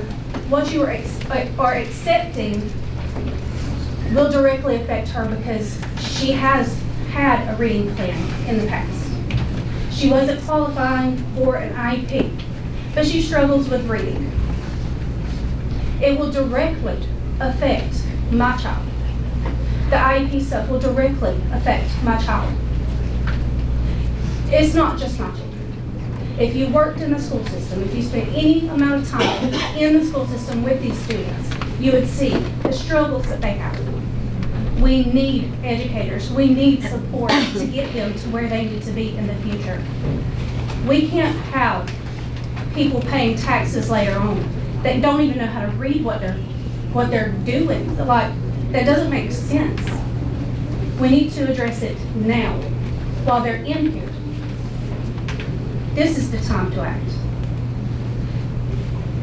And the 7.1, everybody's saying it was shared and it was posted, but on page 2 of what you presented tonight, what everybody picked up at the back door, page 2 down here says local share school fund. And it has 7.144188, $7,144,188 is what you handed us tonight. And I'm just asking bare minimum, can we please get that so that these kids don't suffer? So that my children, personally, my kids do not suffer. Please.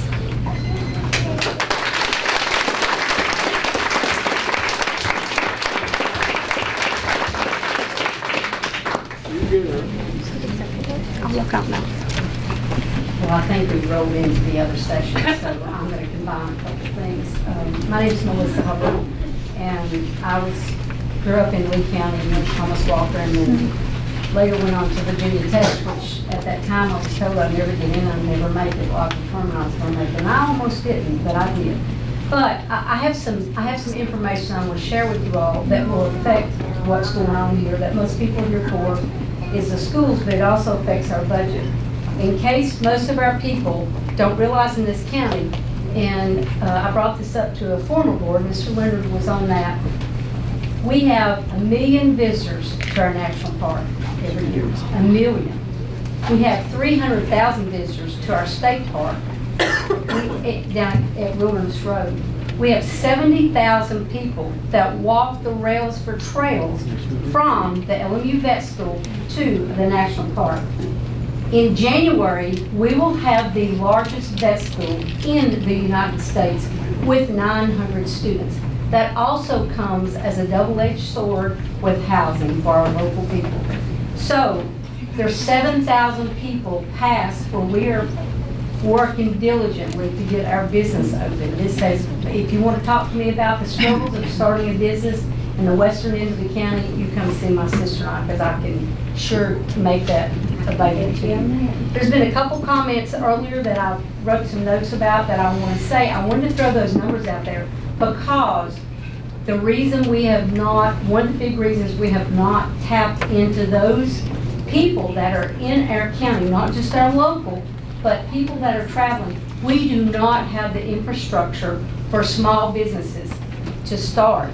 Not only is it almost impossible, we do not have a sewer line that runs down through there. You cannot bring in businesses without some infrastructure. Now, I know that gets way beyond whatever's going here, but we have to look at where that's going to be, and hopefully that's going to be within the next 5, 6, 7 years. Growth is not always good, but the right kind of growth, in my opinion, is good. So, who is going to be affected if we close down Thomas Walker? Because all these people are going to be coming in here, and this is where you look to the future, not only for our students, but the first thing, and Mr. Dean brought this up, about the most important thing that people want to, these professionals, I work with every vet student that goes through that program at LMU. They're up in my barn, I see every one of them. All 900 of them come through my doors. And I'm going to tell you, I see all these professionals that are working at Lincoln Memorial University, and the first thing they ask is, what about your school system? Because I'm going to tell you, where we're located, and this is nothing directly affecting Lehigh. I'm not gonna bus a kid for 2 hours to get from down next to the national park to go to Lehigh. I'm either gonna homeschool or I'm gonna send my kid to Middlesboro and I'm gonna send them to Cumberland Gap because it's a whole lot closer. So you think about that. So let's don't be short-sighted. I don't know what it takes, and I wish I was more familiar with this budget, but how many of you people have actually run a business that are on this board? Your time's up.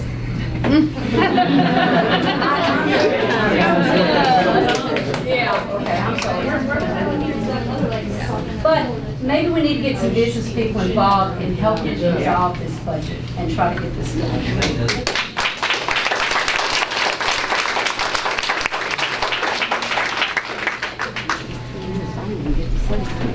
Before I speak, I would like to ask each and every one of you. Could you state your name, please? Can I ask this question? Could you state your name, please? Savannah Thomas. Okay, how many of you guys are on this board in at least 2012? None of you? Okay, July 12th, 2012. That is whenever they shut down Ewing School, and that is whenever they shut down Steubenville. Okay, I know so many kids from there. Okay, forgive me if my voice is cracking. Let me give you a second to catch yourself there. Kioki also. Okay. You guys, $10 million, seriously, for my education? You know what I want to further my education to? Do you even know what SIDS is? Sudden Infant Death Syndrome? You are taking away from my education so I can't help that cause. You are taking away from my education. I cannot further myself to even begin to help so many infants. Now, I don't know the numbers. I didn't even plan on speaking. But you guys should know that the education of the County Public Schools, you continue to shut down so many different schools. You want to know that sooner or later, 21,000 becomes 18,000. 18,000 suddenly 10,000. You don't, I may be speaking out of turn, but I do not believe you guys will understand how much this budget cuts are really going to affect, okay? Now, I'm sorry to be so in myself, but I can't even begin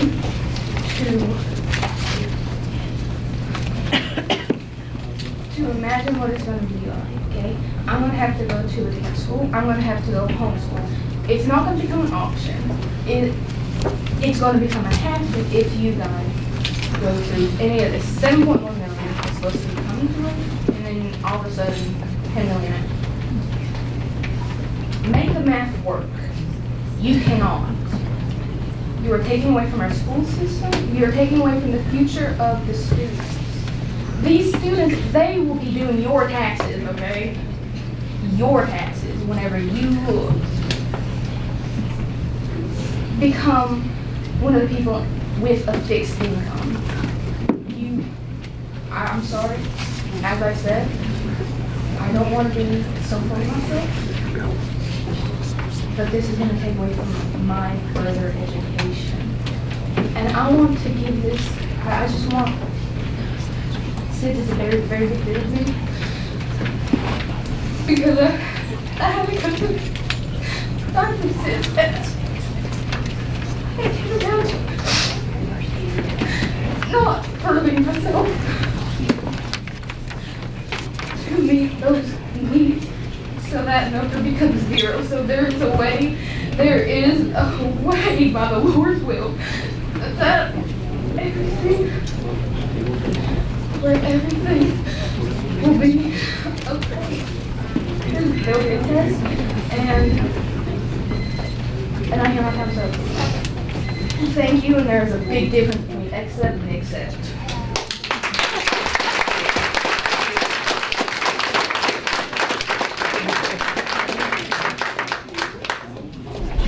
Anyone While we're on the budget, take my turn. I know a lot of you all in here. I'm in Patsy Fury. I grew up in Virginia. State your name, please. Patsy Fury. You were talking about business. I have a small business in Rose Hill, and yes, it's very hard. I opened a month before COVID. I've been blessed though. I've been there almost 6 years. God's took care of me. But it's very hard. It's not easy. I went to Thomas Walker. My son graduated from Thomas Walker. I have grandbabies in Rose Hill. And I hope that he gets to graduate from Thomas Walker. There's a lot of good people in Union, Rose Hill. A lot of good people. I wouldn't want to live anywhere else, but we need jobs there. There's no money. I mean, it's very hard. I just survive. You can ask my tax man right there, yes. I don't make no money. I'm week to week like everybody else. But I love the people, and it's a great place to grow up. It's a good place to live. But we do need help. And I wouldn't want to be in your office position. I really would, because it's hard. And just like you were talking, it's a whole new world if you start a business. You survive. You don't, especially in a place like Rose Hill Union. I can't go on vacation, but that's okay. My bills are paid, by the grace of God. But I don't want my kids to go anywhere else. It's home. I grew up there. And as you can see, all these people are here. Most of us did, and we love it. It's home. And that's all I got to say. If anybody knows me, they know what's the most important thing to me. Family. And that's true. Thank you.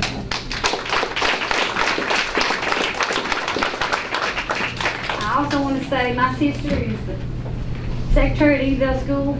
I know a lot of these ladies. I've been in Ewan, Thomas Walker, Rose, well, not Ewan, they closed, but all the schools, Living Flowers, they've all been good to me, and they all do an exceptional job, every one of them.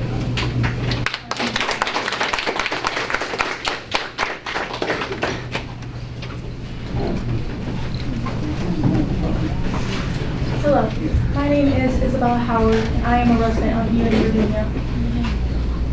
As we're on the subject of the budget, cutting $10 million is going to greatly affect our schools in any way. Not just saying we're going to shut down.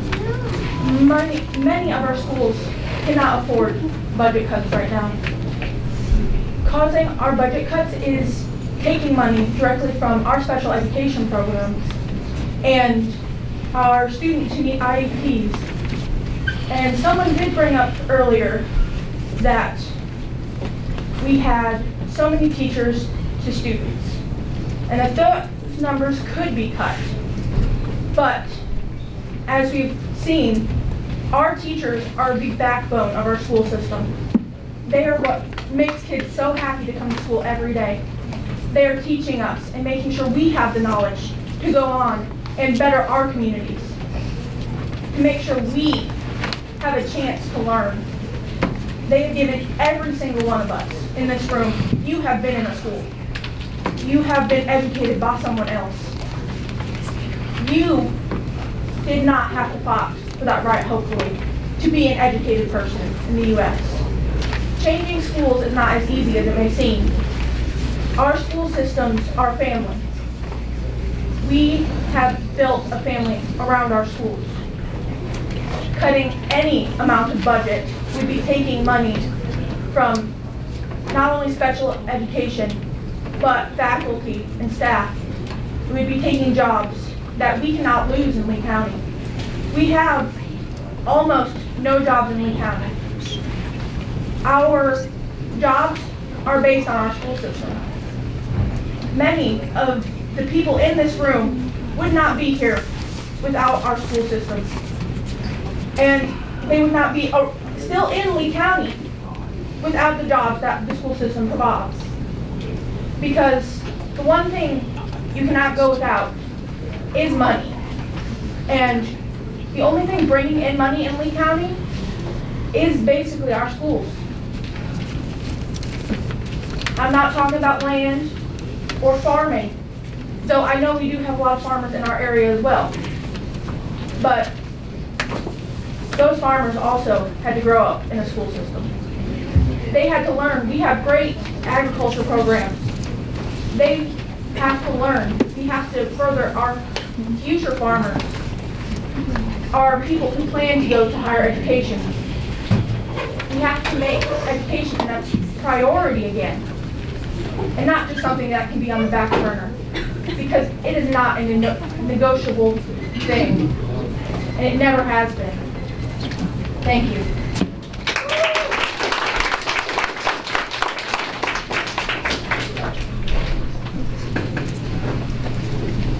Anyone else going to speak on the budget?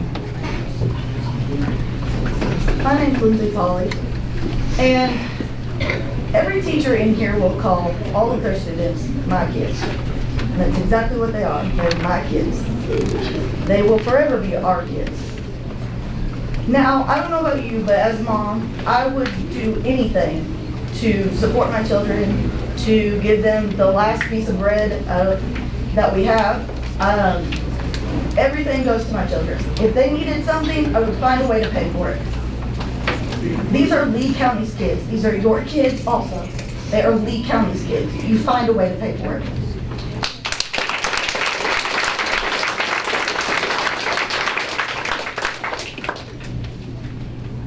Anyone else? My name is Olivia Rodriguez, and I have some questions. $7 million of our budget is going towards law enforcement, and less than $600,000 is going to aid, for the people. I see our town struggling with addiction and poverty, and I don't see the budget reflecting real help or the help that we need for our most vulnerable residents. Our money is going towards just funding a cycle. It's not towards prevention or recovery. We're leaving behind our people. And the job that I have, I see people who just need a little bit more help. Less than $600,000 compared to $7 million for law enforcement. Great. And the public services that are funded with that $600,000 is a lot of federal funds. And I've seen federal funds getting cut everywhere on the news, What are we gonna do when that gets cut a little bit more? What is our budget actually doing to help us?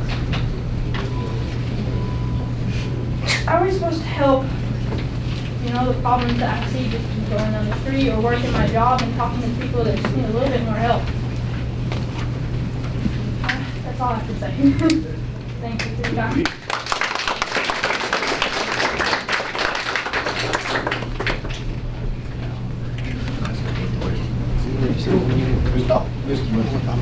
How much money goes to VSS, local and state? Local and state, I want to give you I've got it right here, sir. Local and state, the total going to the Department of Social Services for Lee County. All total budget allocations for next year should be around $10 million. 1.1 million of that would be the local match. 1.1. Anyone else on the budget? Seeing no one, we'll move on. I'd like to say something. Be easy on this because you used to be up here. My name's Marty Winston. I live in District 2, Mr. Wardell District. And I won't say people here tonight, but you set the tax rate. I humbly ask you to do our whole people in this county. Thank you.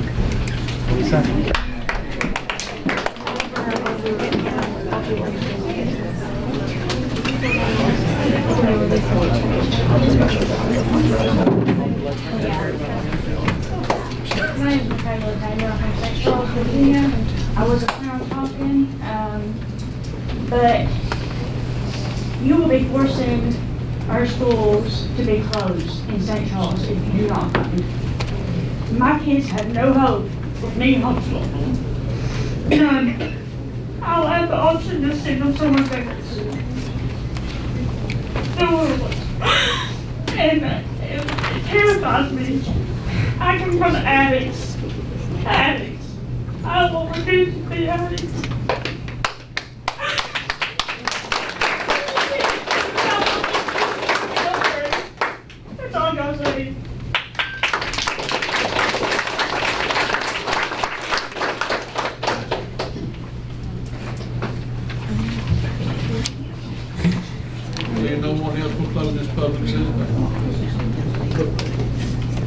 public hearing, and we'll take a 5-minute recess.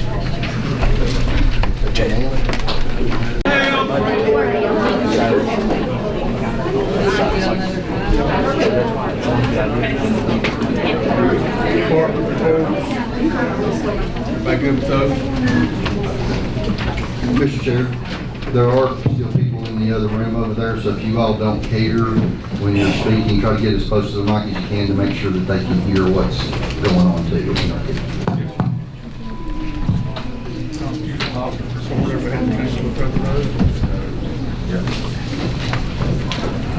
Local Florida public expression. Kelly Bryson.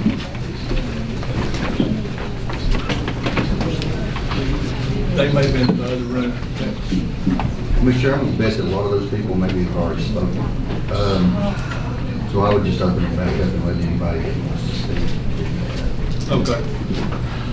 Public expression, anybody got anything on their mind they want to talk about? Got 3 minutes on this one too. Oh, I have a lot of things on my mind. My name is Crystal Willis, and I live in Jonesville. I have had the pleasure of teaching in Lee County Public Schools for what will begin my 23rd year.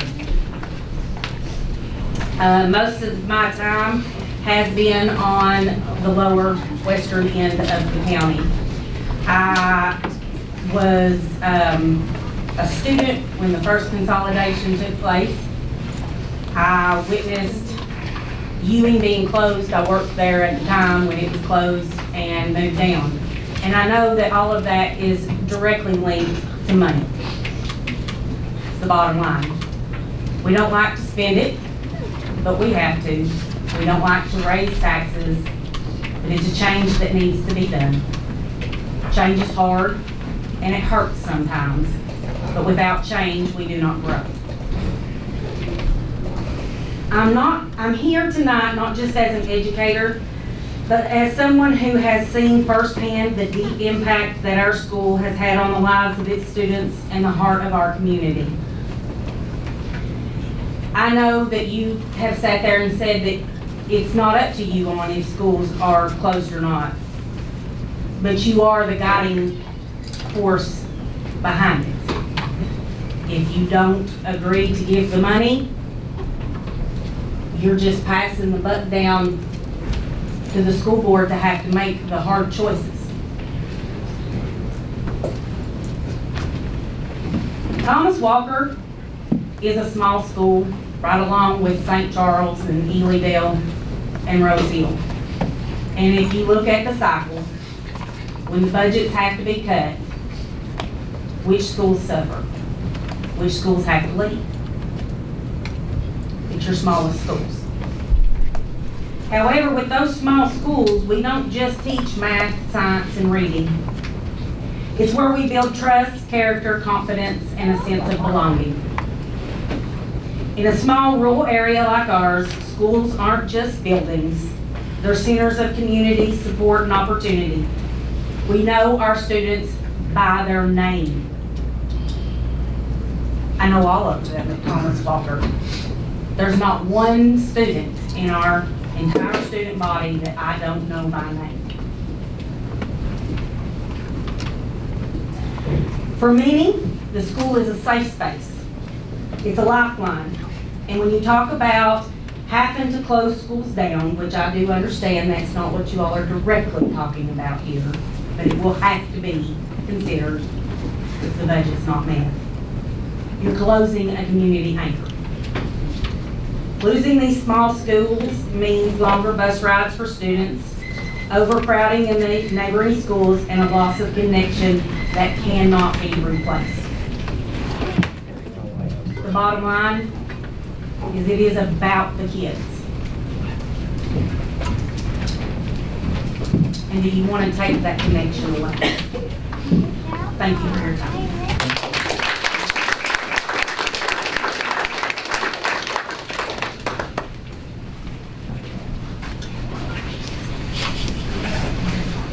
Melissa Hubbard again from Ewing. I just want to mention one thing because I've got really short. For those of you that are here tonight, there is a petition from the county Virginia's a tough state to change tax laws. They could increase our taxes by 1 penny on the dollar, and it would generate $2.1 million in revenue. My understanding, if we were to get this going, then that might could change in the future. I'd pay 5 cents, but I think we can only do this.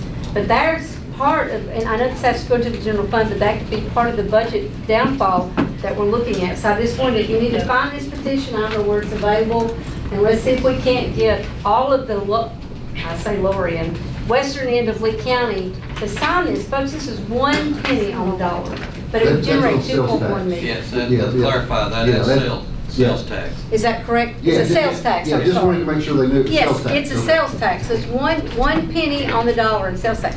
Everybody has to pay sales tax, so. And it's available at 4 offices, I think, up here in the courtroom and Western Building Supply. in Rosehill. Where can it be found? Western Building Supply. in Rosehill. Western Building Supply. So I would encourage you to go by and sign this petition.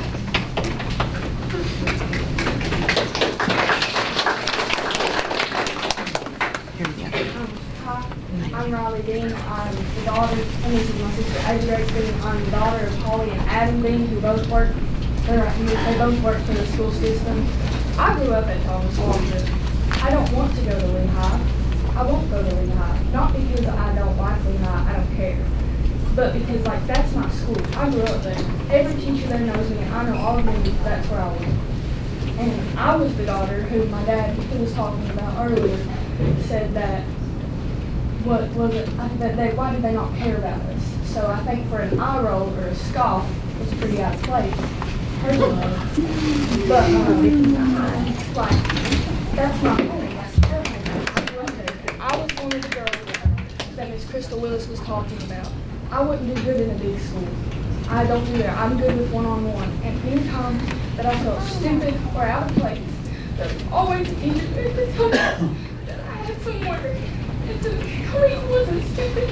That's not going to be in my school. She was there to help me. And she was there. And my dad was there to tell me I wasn't dumb. And to help me pass tests I struggled to pass because I'm not that smart. But they helped me and they helped me learn. And for that to be taken away, that's my education, that's her education. That's my brother's education who has an IEP and needs to be read to and needs a little extra help. I have a 504. I need extra help. And you're going to take that because of money? That's ridiculous. That's 3 kids' education. You would be putting 2 of my parents out of the school that they love. That's my family. My family is Thomas Walker. And you should take that. Because of money that somebody doesn't know how to manage. It's ridiculous. Thank you.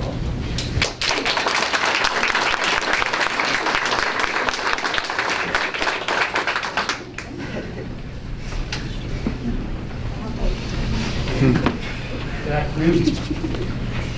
Michael Muncie, I live in Jonesville. This is about the school funding and possible school closure. The education system is the backbone of any community. A strong one can draw people in and a weak one can draw people away. The tax base in Lee County is only getting smaller and the potential closure of schools will only compound it with the loss of jobs. It seems to be that District 1, and it's always Thomas Walker, seems to be on the top of it. Which makes little sense when I think there are few people who would disagree that District 1 has the most potential for growth in this county due to the vet school. How many people do you think that are looking to move into this county for that reason will look to Harrogate or Middlesboro instead when looking at not only that the closest high school would be upwards of an hour up the road, but the fact that the quality of education seems to take a back seat in the county because funding continues to decline. If we want to see growth, we cannot diminish the quality of our education. If we want to see our kids stay here or come back here after college, we have got to have something for them to come back to. As a taxpayer, no one wants to see their taxes increase, but I am more than willing to pay more for my kids' education. Parents are always going to put their kids first, and a lot of parents are simply not going to bus their kids to being heard. Many will make the decision to send their kids out of the county for school, only making the funding issue worse. And I am one of those parents. If Thomas Walker closes, my kids will not go to school in this county. Our schools, our teachers, and especially our kids deserve better. I know you have an extremely difficult job, but I'm just asking that you make a common sense decision for our kids. Thank you.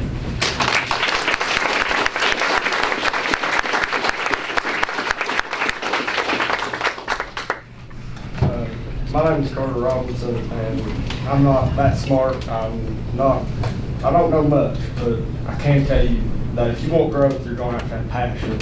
And Thomas Walker has passion, and I've seen it today. And I don't like to cry, but we have passion. You can't take that from us. That's all I got.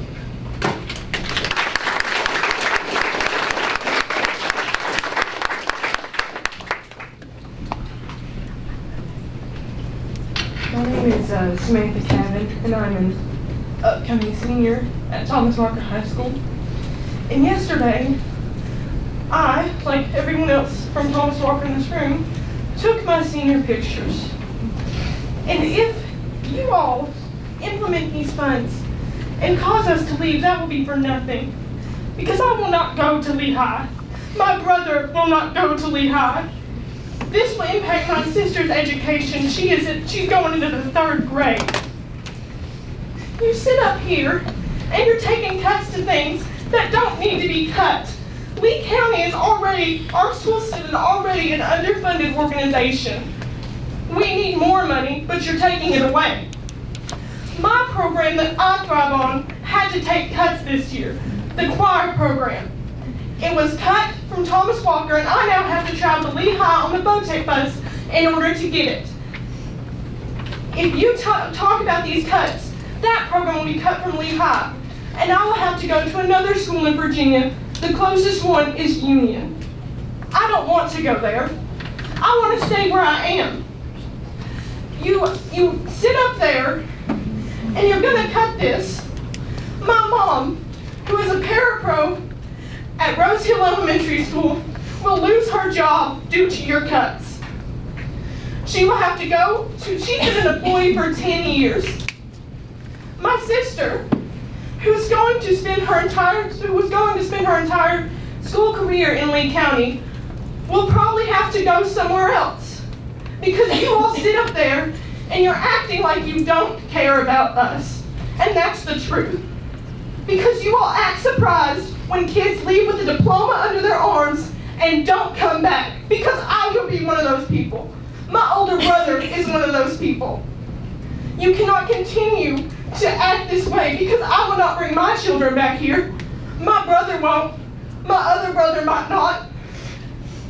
And I hate to point names and call you all names, but that's the truth of the matter. Is you don't know. None of you have ever worked in a school system, I don't believe.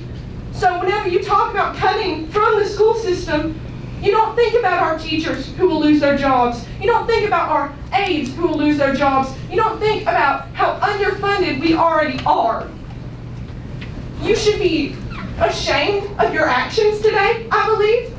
And you should not continue, I should not have to be here telling you that this is wrong. Because I am 17. A 17-year-old should not be the one talking common sense into you. But I am. And I am eligible to vote in the next election. And if you push this through, I will do everything in my power. My friends will do everything in their power to make sure that none of you are on this board again. Thank you.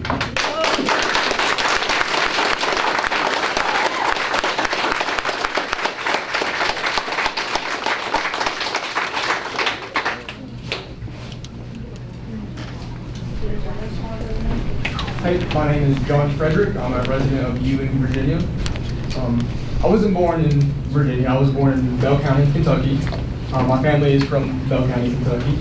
I had the pleasure of moving to Elydale and absolutely fell in love. You know, at Elydale, you are you're seen as a student. You're not seen as a test score. You know, in Bell, I wasn't a student. I was lucky to be a smart kid. I was one of the lucky few to be a good test score.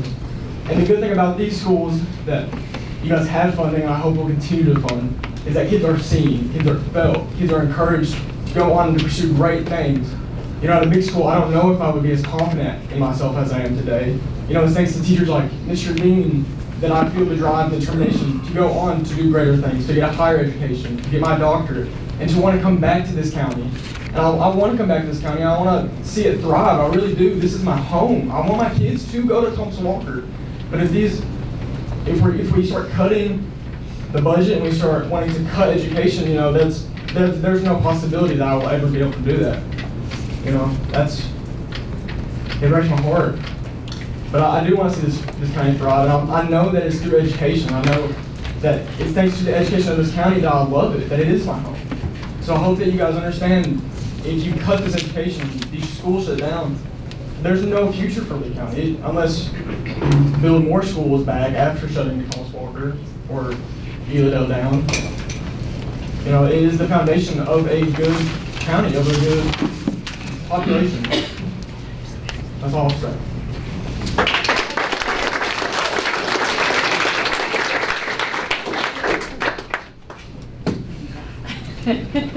Anyone else? Oh, wow.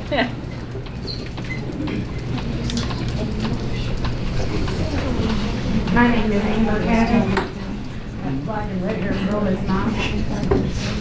I live in District 2 and I work in District 1. I've also worked in District 2. I'm a parapro at Roseville Elementary, and as she said, I've been in the school system for 10 years.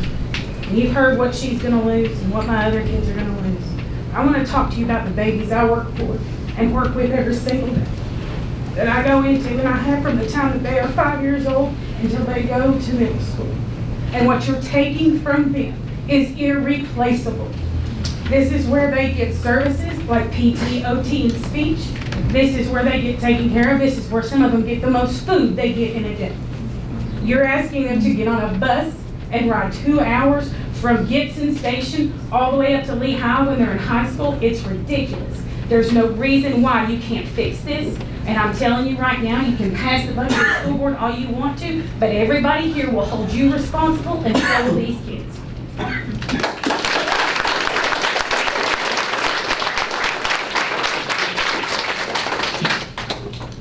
Anyone else? I already spoke once, but a few things I need to add. Some questions that people had. We have 532 full-time employees. You saw several of them. 2,737 students. You got to see several of them. Over 600 students have disabilities. That requires more funding. Ms. Belcher, we do get funding for her.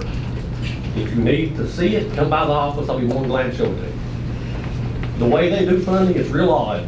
We get funding for a .81 assistant superintendent. I can't make her that size. But we get the money, and we have the money. It's nothing that we're doing wrong. A number you all need to know is $800,000.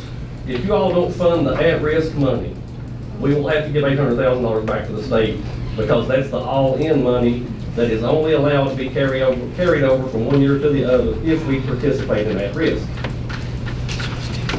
I said we're not perfect. If anybody has a problem with what we're doing in the school system, we have a meeting every month that they can come to.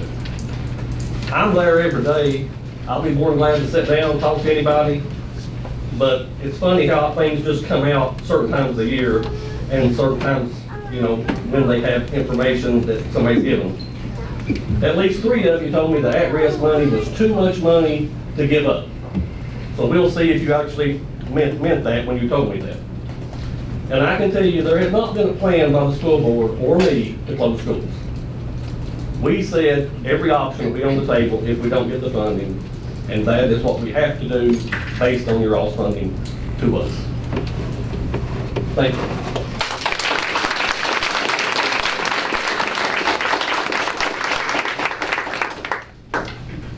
My name is Tonya Saylor, and I do not live in Virginia. in the Bell County school system. I've worked at Pineville schools. I've worked also with, I actually now, I work at Middlesboro Independent Schools.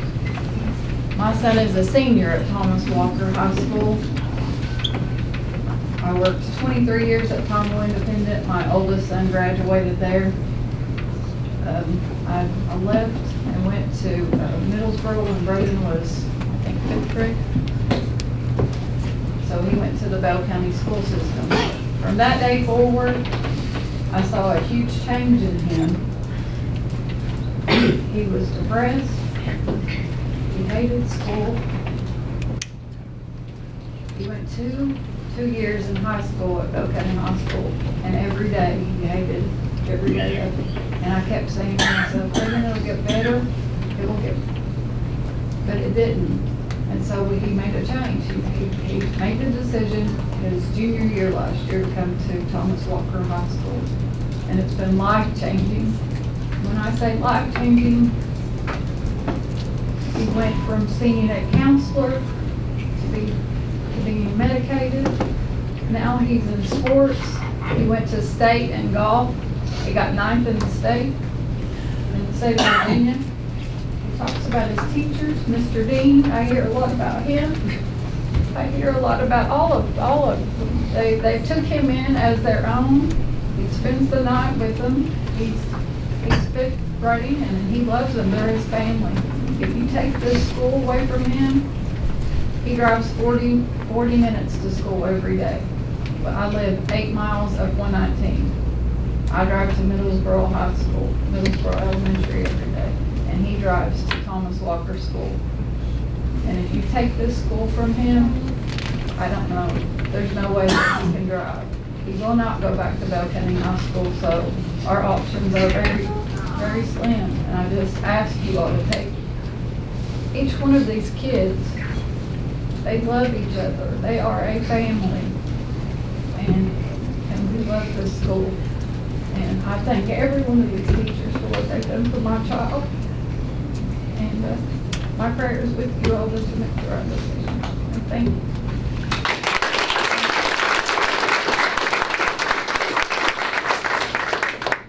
My name is Braden Saylor. I just want to say that Thomas Walker is an older school like it. I think I've been to 5 different schools in a matter of 6 to 7 years. And from the moment that I've moved here, I've built a connection within a matter of 2 weeks. More than I've built a connection with anyone else that I've ever met, teacher-wise and kid-wise. And if you take this school from me, I don't know what I'm going to do. I mean, I have no other option to go back to Bell, which I absolutely hated. 900 kids, you go there and you have no connection with anybody there. It's just like passing through your day. You see nobody that you know. And I'm sure it's the same way at Lake High, because it's a similar school.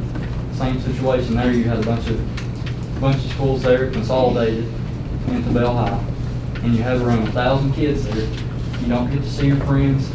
Politics are in sports. Politics are in everything, because it's a bigger school. When I moved here, people gave me a chance in basketball. People gave me a chance in everything. And I appreciate everybody doing that. And I'm so thankful for the school and for what everybody's done for me.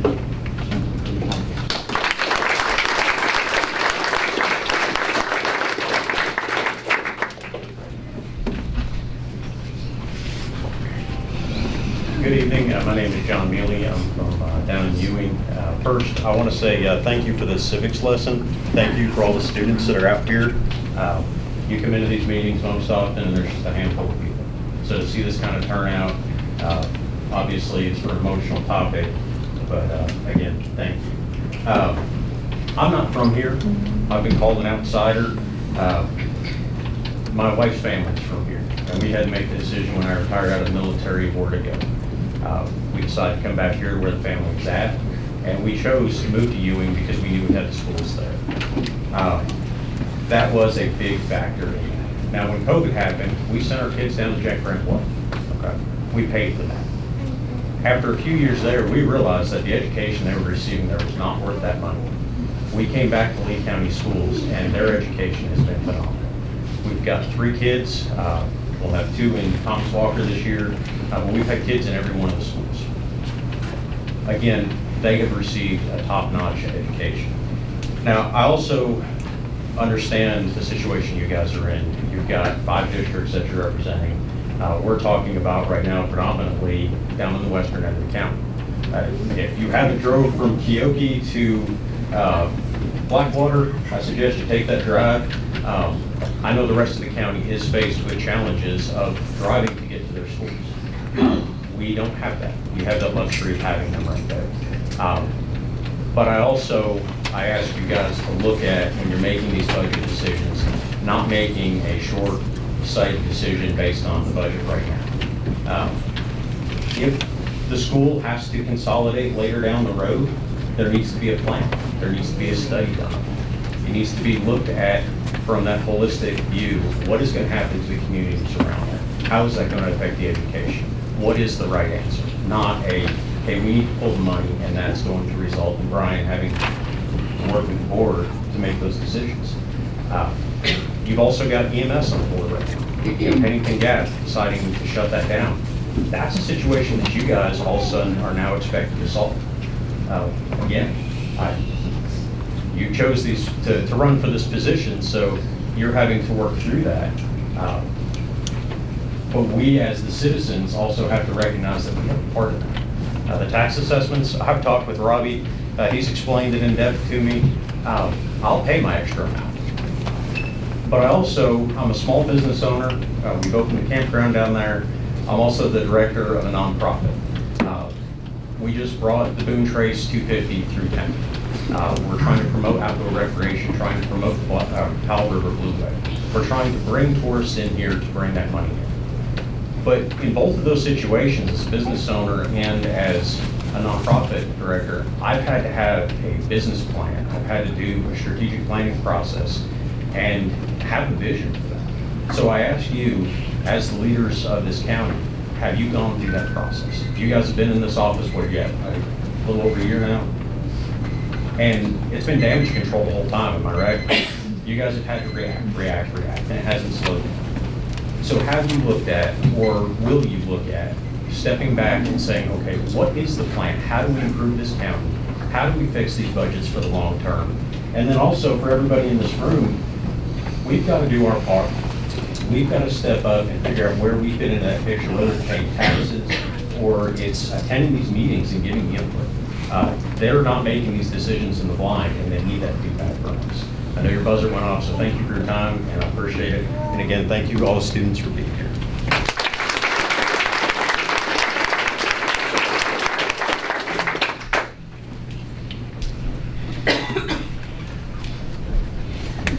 I am Jessica Johnson. I am the proud parent of Camden Hayes, who attends Thomas Walker. Even though we live out of state, we live in Harrogate, I choose to drive my son 35 minutes to school every day because of the small, caring environment and the attention each student receives. It's been the best decision for our family. That's why these proposed budget cuts are upsetting. Merging schools and increasing class sizes takes away the close-knit, supported feel that drew us here. Our kids deserve a learning environment which they're seen, heard, and supported. Sports programs will also take a big hit. For many students, our sports programs are more than just games, they're opportunities. Scholarships through sports may be their only path to college, especially in a county where so many families already struggle financially. And what about our teachers and staff? They are the heart of the school. Budget cuts could mean losing great educators, larger classrooms, and lower morals, none of which help our children. My son has a 504. He has ADHD. He would be so stimulated in this big crowd. Miss Long, you know when he's upset. You can tell. Because you have one-on-one with him. Not one of his teachers that he had this year that I could contact outside of school, they didn't contact me back. But Miss Long was always there. Mr. Trent was always there when I needed him. If he goes to bigger school, is those teachers going to be able to realize that he is overstimulated, that he needs to be pulled aside and have a break? I mean, I don't know what I do. Miss Long, I mean, she's been always been there. That's it.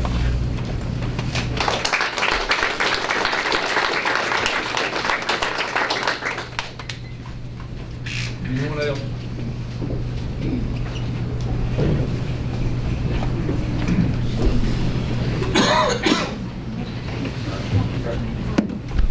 Hello, I know I already spoke once, I'm sorry. I wasn't planning on speaking at all tonight, but just hearing everyone just made me want to say it. I'm from Dayton, Ohio. I moved here a few years ago. I was an organic chemist, did cancer research for several years. I taught human physiology at Wright State University in Dayton, Ohio. Well, I taught under a PhD professor. And it was, I came down here, I got accepted into medical school after COVID. And I didn't know where to live. No one, everyone's in Ohio. I don't have any family here at all. Came here with my wife and daughter, and they don't have any family here either. I didn't know what else to do, so I took the MCAT's like 7-hour test. Went to LMU in Harrogate, found a rental in Roseville that we're still at. After about 3 months, I was like, oh, I hate medical school. I don't want to be a doctor, never did. So then I said, okay, I'm leaving medical school. They tried to talk me out of it, and I said, I don't want to do this. And I said, okay, I guess we're going back home. You know, I spent 28 years of my life, never seen a mountain before in my life. I love it here. It's great. I'm from the city. It's the worst. I love the small town. It's great. I love it. My wife was a teacher in Cincinnati at a charter school. She hated her job, said she's not going to be a teacher anymore. She took a huge pay cut when you moved here. She luckily got a job at St. Charles Elementary as a kindergarten teacher. It's Miss Leonard. That's the only reason we're still here. My wife loves her job so much that I decided I'll figure it out. And in fact, I'm going back to graduate school, and I'm planning on becoming a school psychologist, which you guys have needed for years. I can't do that. I can't come here and do that.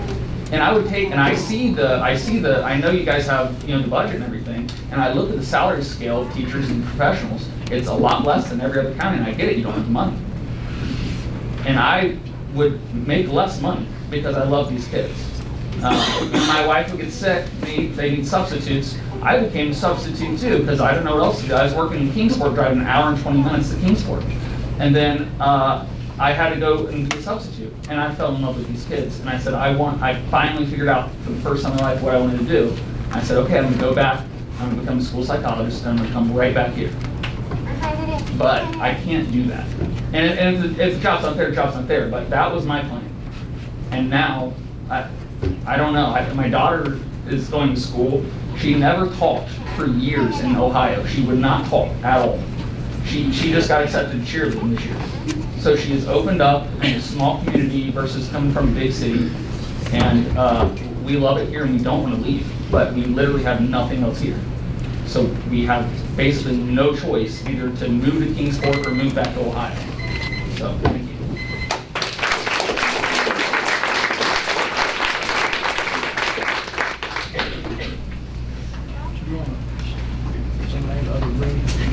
I can go ask real quick.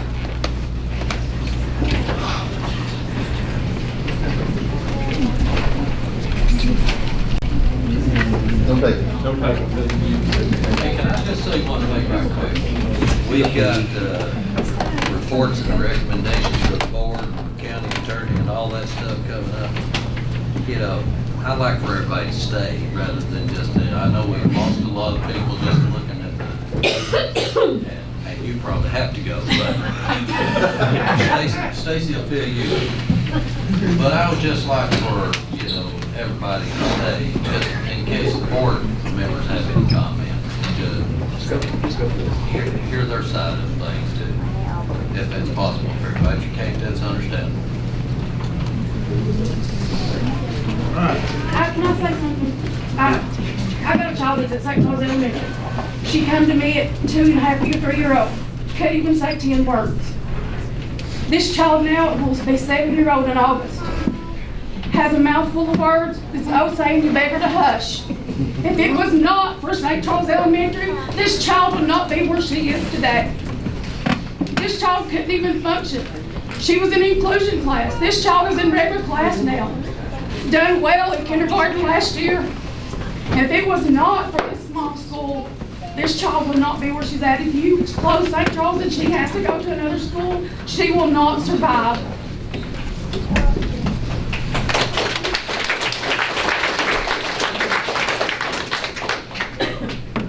Report and recommendations from the board.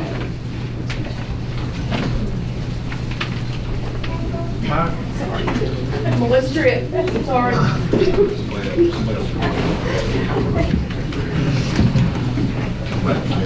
They all know me pretty much. Millie's a lot of energy in the room, and thank everybody for coming out. I appreciate it. And everybody spoke their mind and got across what they felt like they needed to. We could also use this energy going to our state representatives. The state representatives pass a budget in Richmond every year and tell us, we passed the state budget and we didn't raise your taxes. But they're wrong. They're sending all this money down here for us to raise the taxes to match those funds. Contact Terry Kilgore, Todd Pillion, the governor. Let them know we're glad to get the money, glad to get the support, but send us some money, no strings attached. They are raising your taxes. I'm proud to pay my taxes. I'll pay multiple taxes. Yes, I'm fortunate enough that I can afford to do that. But there's people in this county that can't. But I'm proud to pay my taxes. Matter of fact, just paid $900 and some 2 weeks ago. We can do that in the future. but Okay, right I'm just gonna say one, well, it might turn into 2 or 3 things, but I think most people know where I stand on this issue. I made it no secret even to the other board members. I feel like we need to meet the school board somewhere around that number that Mr. Dean talked about. I've been for that the entire time we've been talking about a budget. That's no secret. And one of the things that bothers me, knowing sitting up here and listening to all these negative comments come toward board members, that I am for doing what we need to do. It doesn't make you feel real good, because people don't know. They come up and they talk, but they don't know. But I'll finish with this. I've worked all day, and I guess, I am retired, but I'm one of the people talked about doing my taxes sometimes. I'll still take care of my own. I won't hire nobody, but I think I'm smart enough to realize that 1.4 million, whatever the number, give or take $100,000, turning it into $9 or $10 million, it is a pretty smart thing to do. I wish there was opportunities that the state would offer us, to where if we could come up with $1.4 million, that the state would just go ahead and throw us $8 or $9 million to match that, but it doesn't work that way. But I took the time today, and I'm not complaining, because I think a lot of you all talked about how you sign up for these jobs, I took a lot of time today and put a lot of thought into, sometimes you move some money from this location to that location, and I brought my proposal to Robbie. I didn't bring it to him. I called him, or messaged him. He called me back, and I asked him what he thought of it.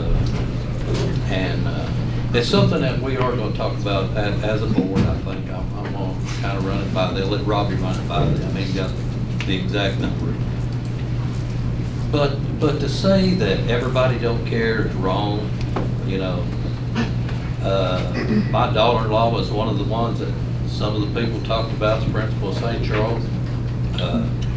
She does a wonderful job. I don't care if people think that's,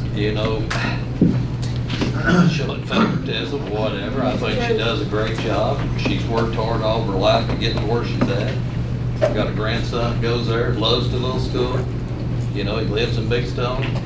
Probably should be going to Union because his brother goes there, but he goes to St. Charles because he loves his teachers there. He loves everybody about that school over there. So to say that, you know, I'm against children or anything like that. It's dead wrong. So I just want everybody to know that.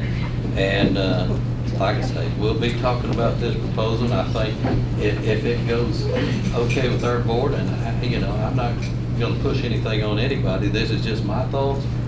I think I'm right, and I always think I'm right, but that ain't always true.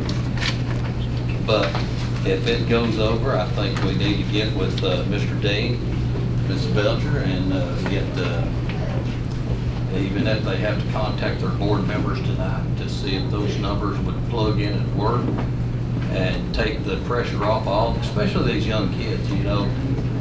I understand where you're coming from because my kids were in school at Keoki at the time that Keoki got shut down. So I've been there.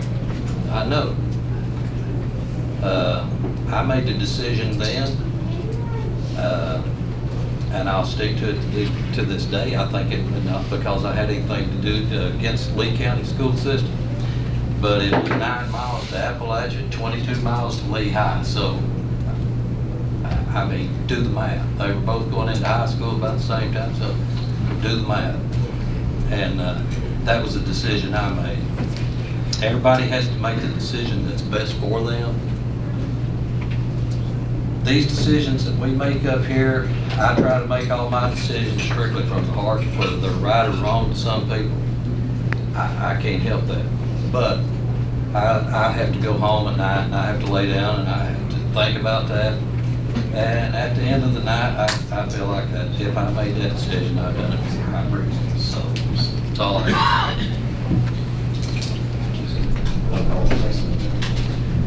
I appreciate everyone coming out tonight and all these kids. I love these kids to death, love these schools to death. We have a very difficult job, very difficult decisions we do have to make. We have a lot of problems we're facing in our county. So, as someone mentioned earlier about Pennington EMS closing down, I'm one of those guys that work at Pennington EMS and I'm losing my job. I will be without a job come June 30th.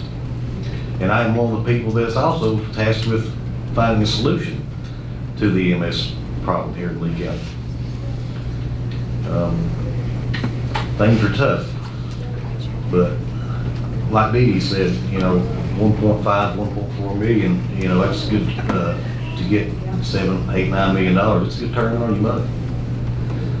But I appreciate everyone coming out tonight and just please bear with us and hope we can get everything worked out good. Like I said, I enjoy seeing everyone out here tonight. It's great for these kids to be able to come see these things because when I was in school, I got to come here to the courthouse and see things. And, you know, 25 years later, I'm sitting up here as one of the board members. Probably one of the toughest boards that's come along in this county in a long time. But thank you all for being patient and being civil tonight. I too want to thank everybody for coming tonight. It's very pleasing to see people fight for Thomas Walker. Whether you hate me, blame me, whatever you want to do with me, you're still fighting for your school, and that's what matters. I've done the same thing when my kids were in Head Start. My wife standing back here, Miss Willis, I don't know where she went, but she was a teacher at Ewing. We got Mr. Bailey sitting over here, and he was on the board of supervisors at the time when these 3 schools closed in the county. It wasn't the board of supervisors vote that closed schools. It was the school board. I was at the meeting. The news was there. It was a very, very tough meeting. I attended it. I was passionate about my schools, passionate about my kids. Yes, I absolutely was. Still am. I'm passionate about Thomas Walker District 1. I have been for many years. Believe it or not, that's still the case. These are tough decisions. There's nobody up here that takes this lightly. Really, they're not taking it lightly. These lists, we have a local required effort that we have to fund. It don't matter who's sitting up here, then we have to pick between these lists to fund. And we've picked every one of them but one. Obviously, it's a big one. We're going to discuss it further.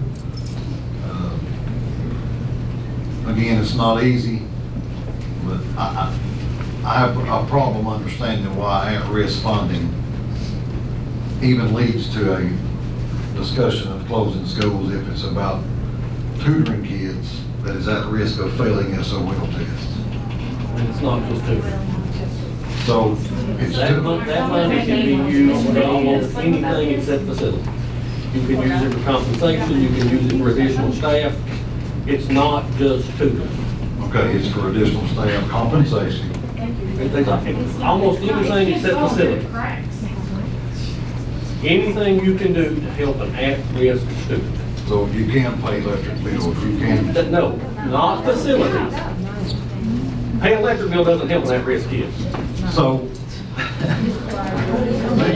remembers, let me ask a question, please. We're very attentive to everybody's phone. Who remembers a free project that came along to Elidale Middle School a year or so ago that was told, no, you can't do this stuff, and you're not gonna do it?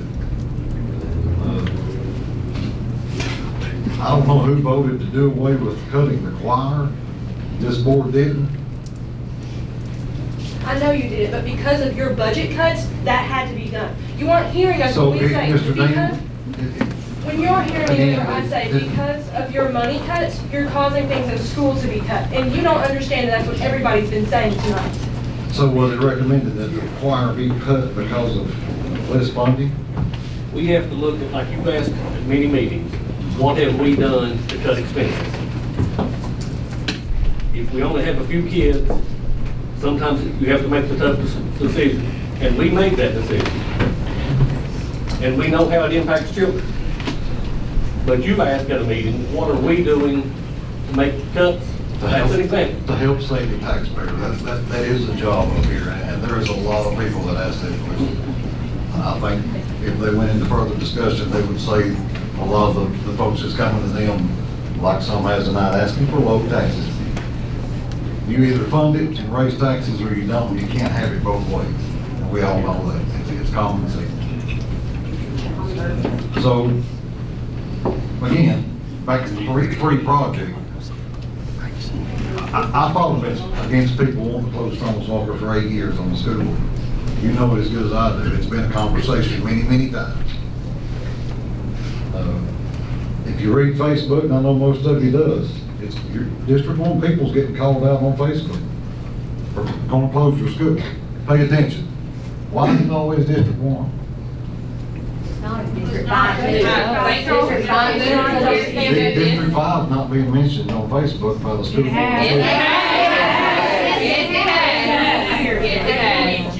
Excuse me, Mr. Kidwell, instead of throwing accusations around, I think we all deserve for each board member to say why you were against the budget, not that you heard everybody tonight while you all sat up there half asleep listening to these children. We deserve to know why you were against the budget specifically. Right, but it's changed, and no one was told. Why? That's what we want to know, why? The budget. Stop blaming other people. I'm not Take saying- I'm not accountability. blaming anybody. I have no with the at-risk program is. It's the state's fault. It's the state's fault. It's everybody else's fault but yours. Not all of it was privileged enough to have transportation go all over the place. What changed? What caused the change? Reports and recommendations of the county attorney. Reports and recommendations of the Mr. Chair, I have one thing. We actually received a check for $6,000 from the Lonesome Pine Regional Industrial Authority. And I don't think I had mentioned that in the last meeting. This is part of that project. It's the project intersection up at Norton that we're a partner in. And that is actually a landmark thing. It's the first time we've received money from that project, but we did receive that money the other day. Other than that, that's really the only thing I've got.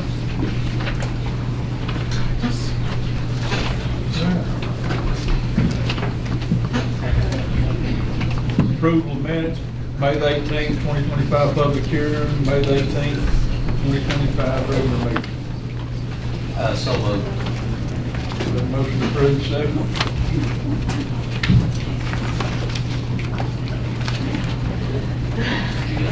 No. Motion and second, all in favor? Opposed? administrator report that wants been issued.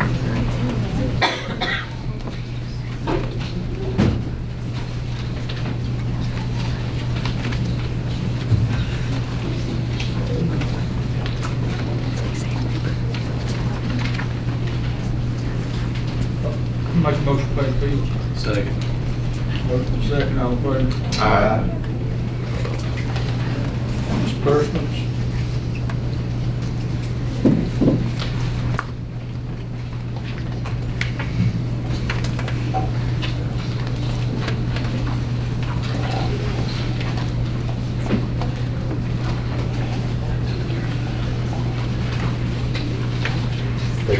You just took care of the disbursements, we can move on to the delegation.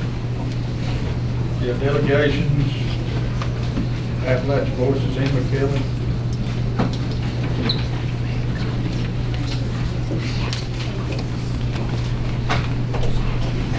Can I go around? Yeah, I can with this office.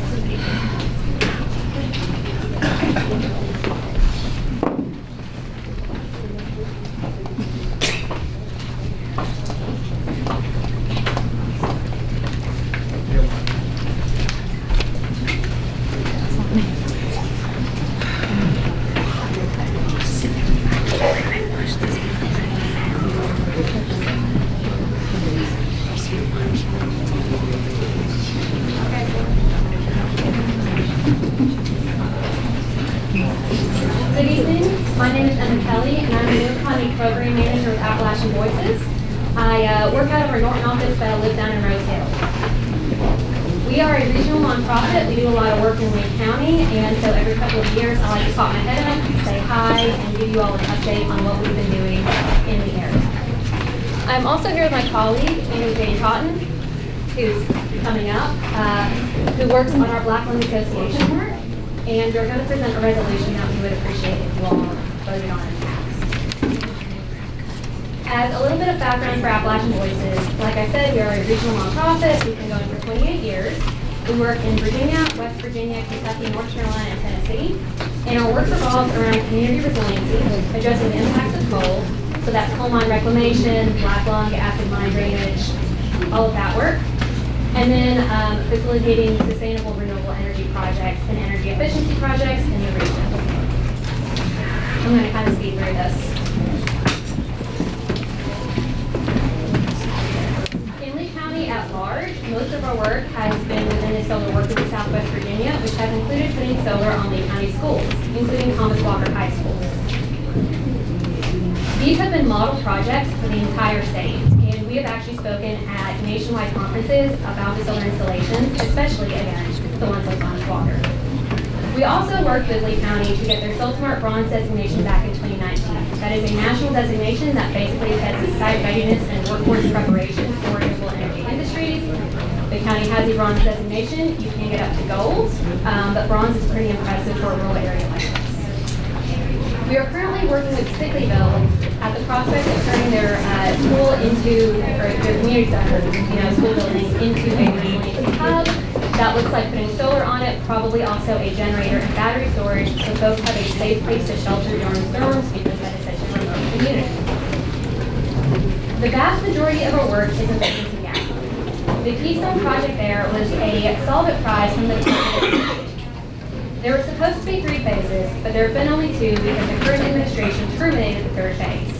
However, Pennington Gap successfully completed the first 2 phases and received $230,000 for energy work.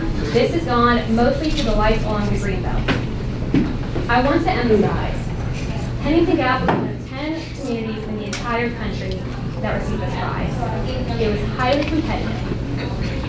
It's very impressive and a credit to the town that they were able to receive this. Another portion of the work was funded by the EPA through an environmental protection, or an environmental justice collaborative problem solving grant. That was $500,000. Approximately $40,000 of that was to go to each of 5 communities, including Pennington, for soft project costs. The town of Pennington Gap chose the Cas Walker demolition. We were in negotiations with the EPA to get that demolition going. That grant was also terminated by the administration. We then received $166,000 from the EPA through another grant that would have also covered the demolition and a flood mitigating greenscape and park on that site as part of the extension of the green belt. That money was also terminated, but they also received a $35,000 grant from the Cumberland Forest Community Fund that we helped them with, and we're writing a Virginia Brownfields grant, so hopefully that money will stick and that building will come down. The other pocket of work we've been involved with in Pennington Gap is the State Community Preparedness Flood Fund, which is a state fund from the Department of Conservation and Recreation. Years ago, we worked with the town and they received $50,000 to increase their flood management capacity within the town and complete a stormwater navigation study. That study is almost complete and we are prepping to apply for another round of project implementation funding starting in September. We always look to partner with counties for collaboration. We love working with our smaller communities, but the counties offer another level of project impactfulness that we would like to see in our region. Part of that is that we are working to roll out a just transition platform for the upcoming gubernatorial race. This is just policy platforms along the 5 most prioritized issues that our communities gave us, which is abandoned buildings, economic development, energy costs, environmental protections, and healthcare access. We are drafting that right now and hope to have a finished product by the end of the summer, and we will be presenting to the county in the hopes that the county can sign on and support it. We also offer technical assistance, especially for energy efficiency projects. And the final thing, I'm going to turn it over to Amy Jane to talk about that resolution I mentioned. Can I just ask you one quick question? Yes. What about the Stickerville project? Is that AMWR money?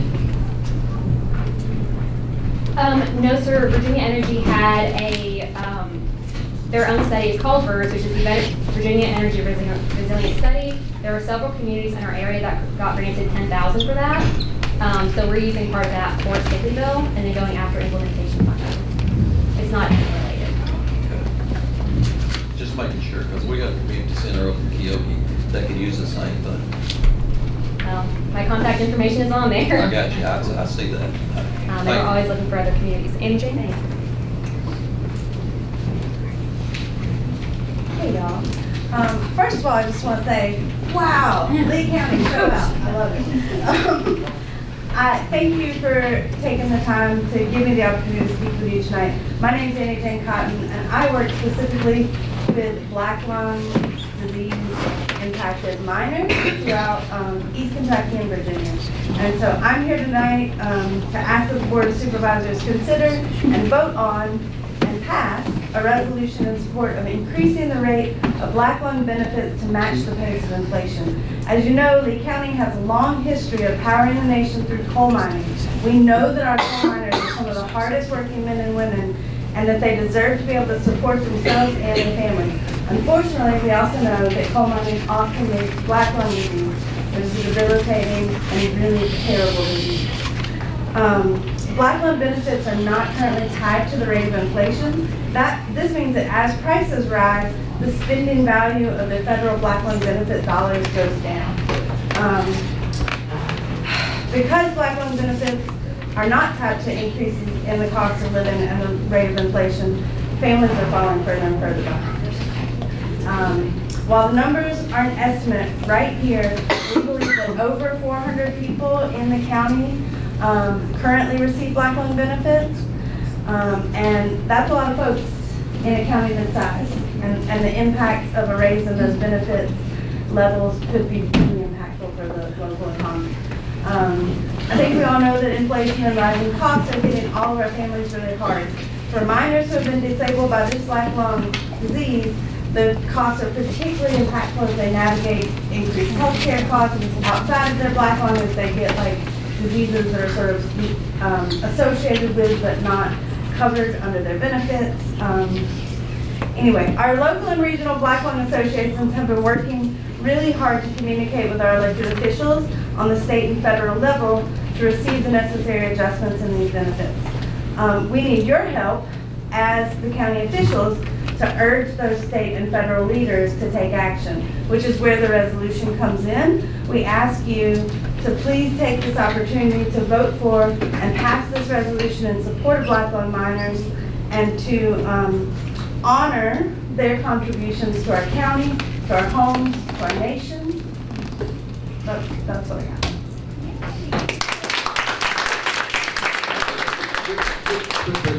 I'm sorry. Did you have anything? Because I got a question. Do you have a copy of a resolution? Yes. Okay. Here it is. It's for Lee County. Okay.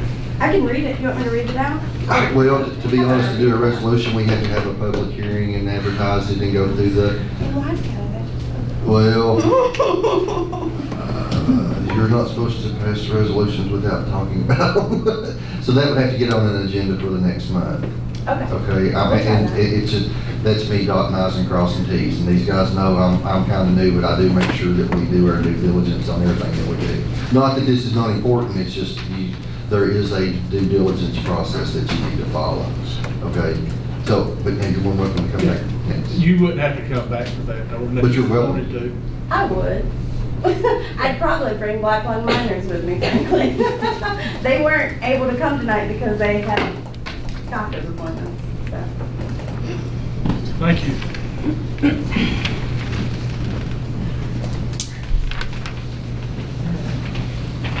Supplemental appropriation. This year, most of that, the items that you'll see in the supplemental appropriations that are in there are pretty common, just moving one from the other. I will say, the only one that is a little different is, we do need to pull some money out of the reserve for the actual fund for the school this year. Worked with Mr. Dean on this number. He thought it was going to be a little bigger before, and it turned out to be at $29,059 to balance this school budget year that we're in right now.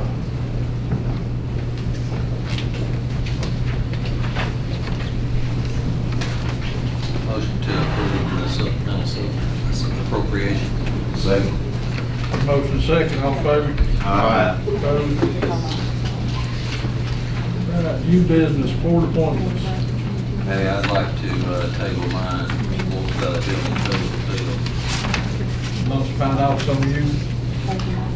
All right, make a motion to table mine. Oh. Got a motion to table the building code appeal? Second. Motion second, all in favor? Aye. Opposed? Yeah, the Lunch Pine Office on Youth, if you don't hear, I need you to table that one. I didn't get the addresses for, actually, Miley Stapleton will stay on there. This is a 2-year appointment. We appointed a junior and a senior last year, so the junior will roll into the senior and stay on that board. And then we will, I've actually got a name of a junior, and I might could find that for you, but I didn't get the contact information for them. So if you'd like to table that until later, I probably have that during the next budget workshop. Make a motion table. Second. Motion second, all in favor? Aye. Opposed? Lunch Pine Regional Library. Make a motion to nominate Nancy Britton. I'll second. Motion second on Nancy Britton, all in favor? Aye. Opposed? Planning Commission. We've got that, Mountain Empire Regional Business Incubator. Mountain Empire Regional Business Incubator. I make a motion to reappoint. Second. Motion second, report, Aaron Glass, Stacy. All in favor? Aye. Opposed?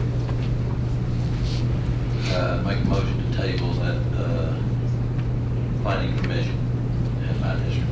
Second. A motion second, to table the planning commission.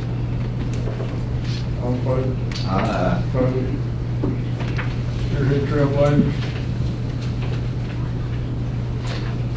We defunded Spearhead Trails, do we even need to appoint anybody to that? To be honest, I wouldn't think so. Let's take it off the agenda. Make a motion to remove it. I see Joe still on their meetings. Yeah, Joe's a member of the Spearhead actual board. The Trailblazers is a separate. Okay. And I make a motion to table the tourism committee. Second. Motion second, all in favor? Aye. Opposed?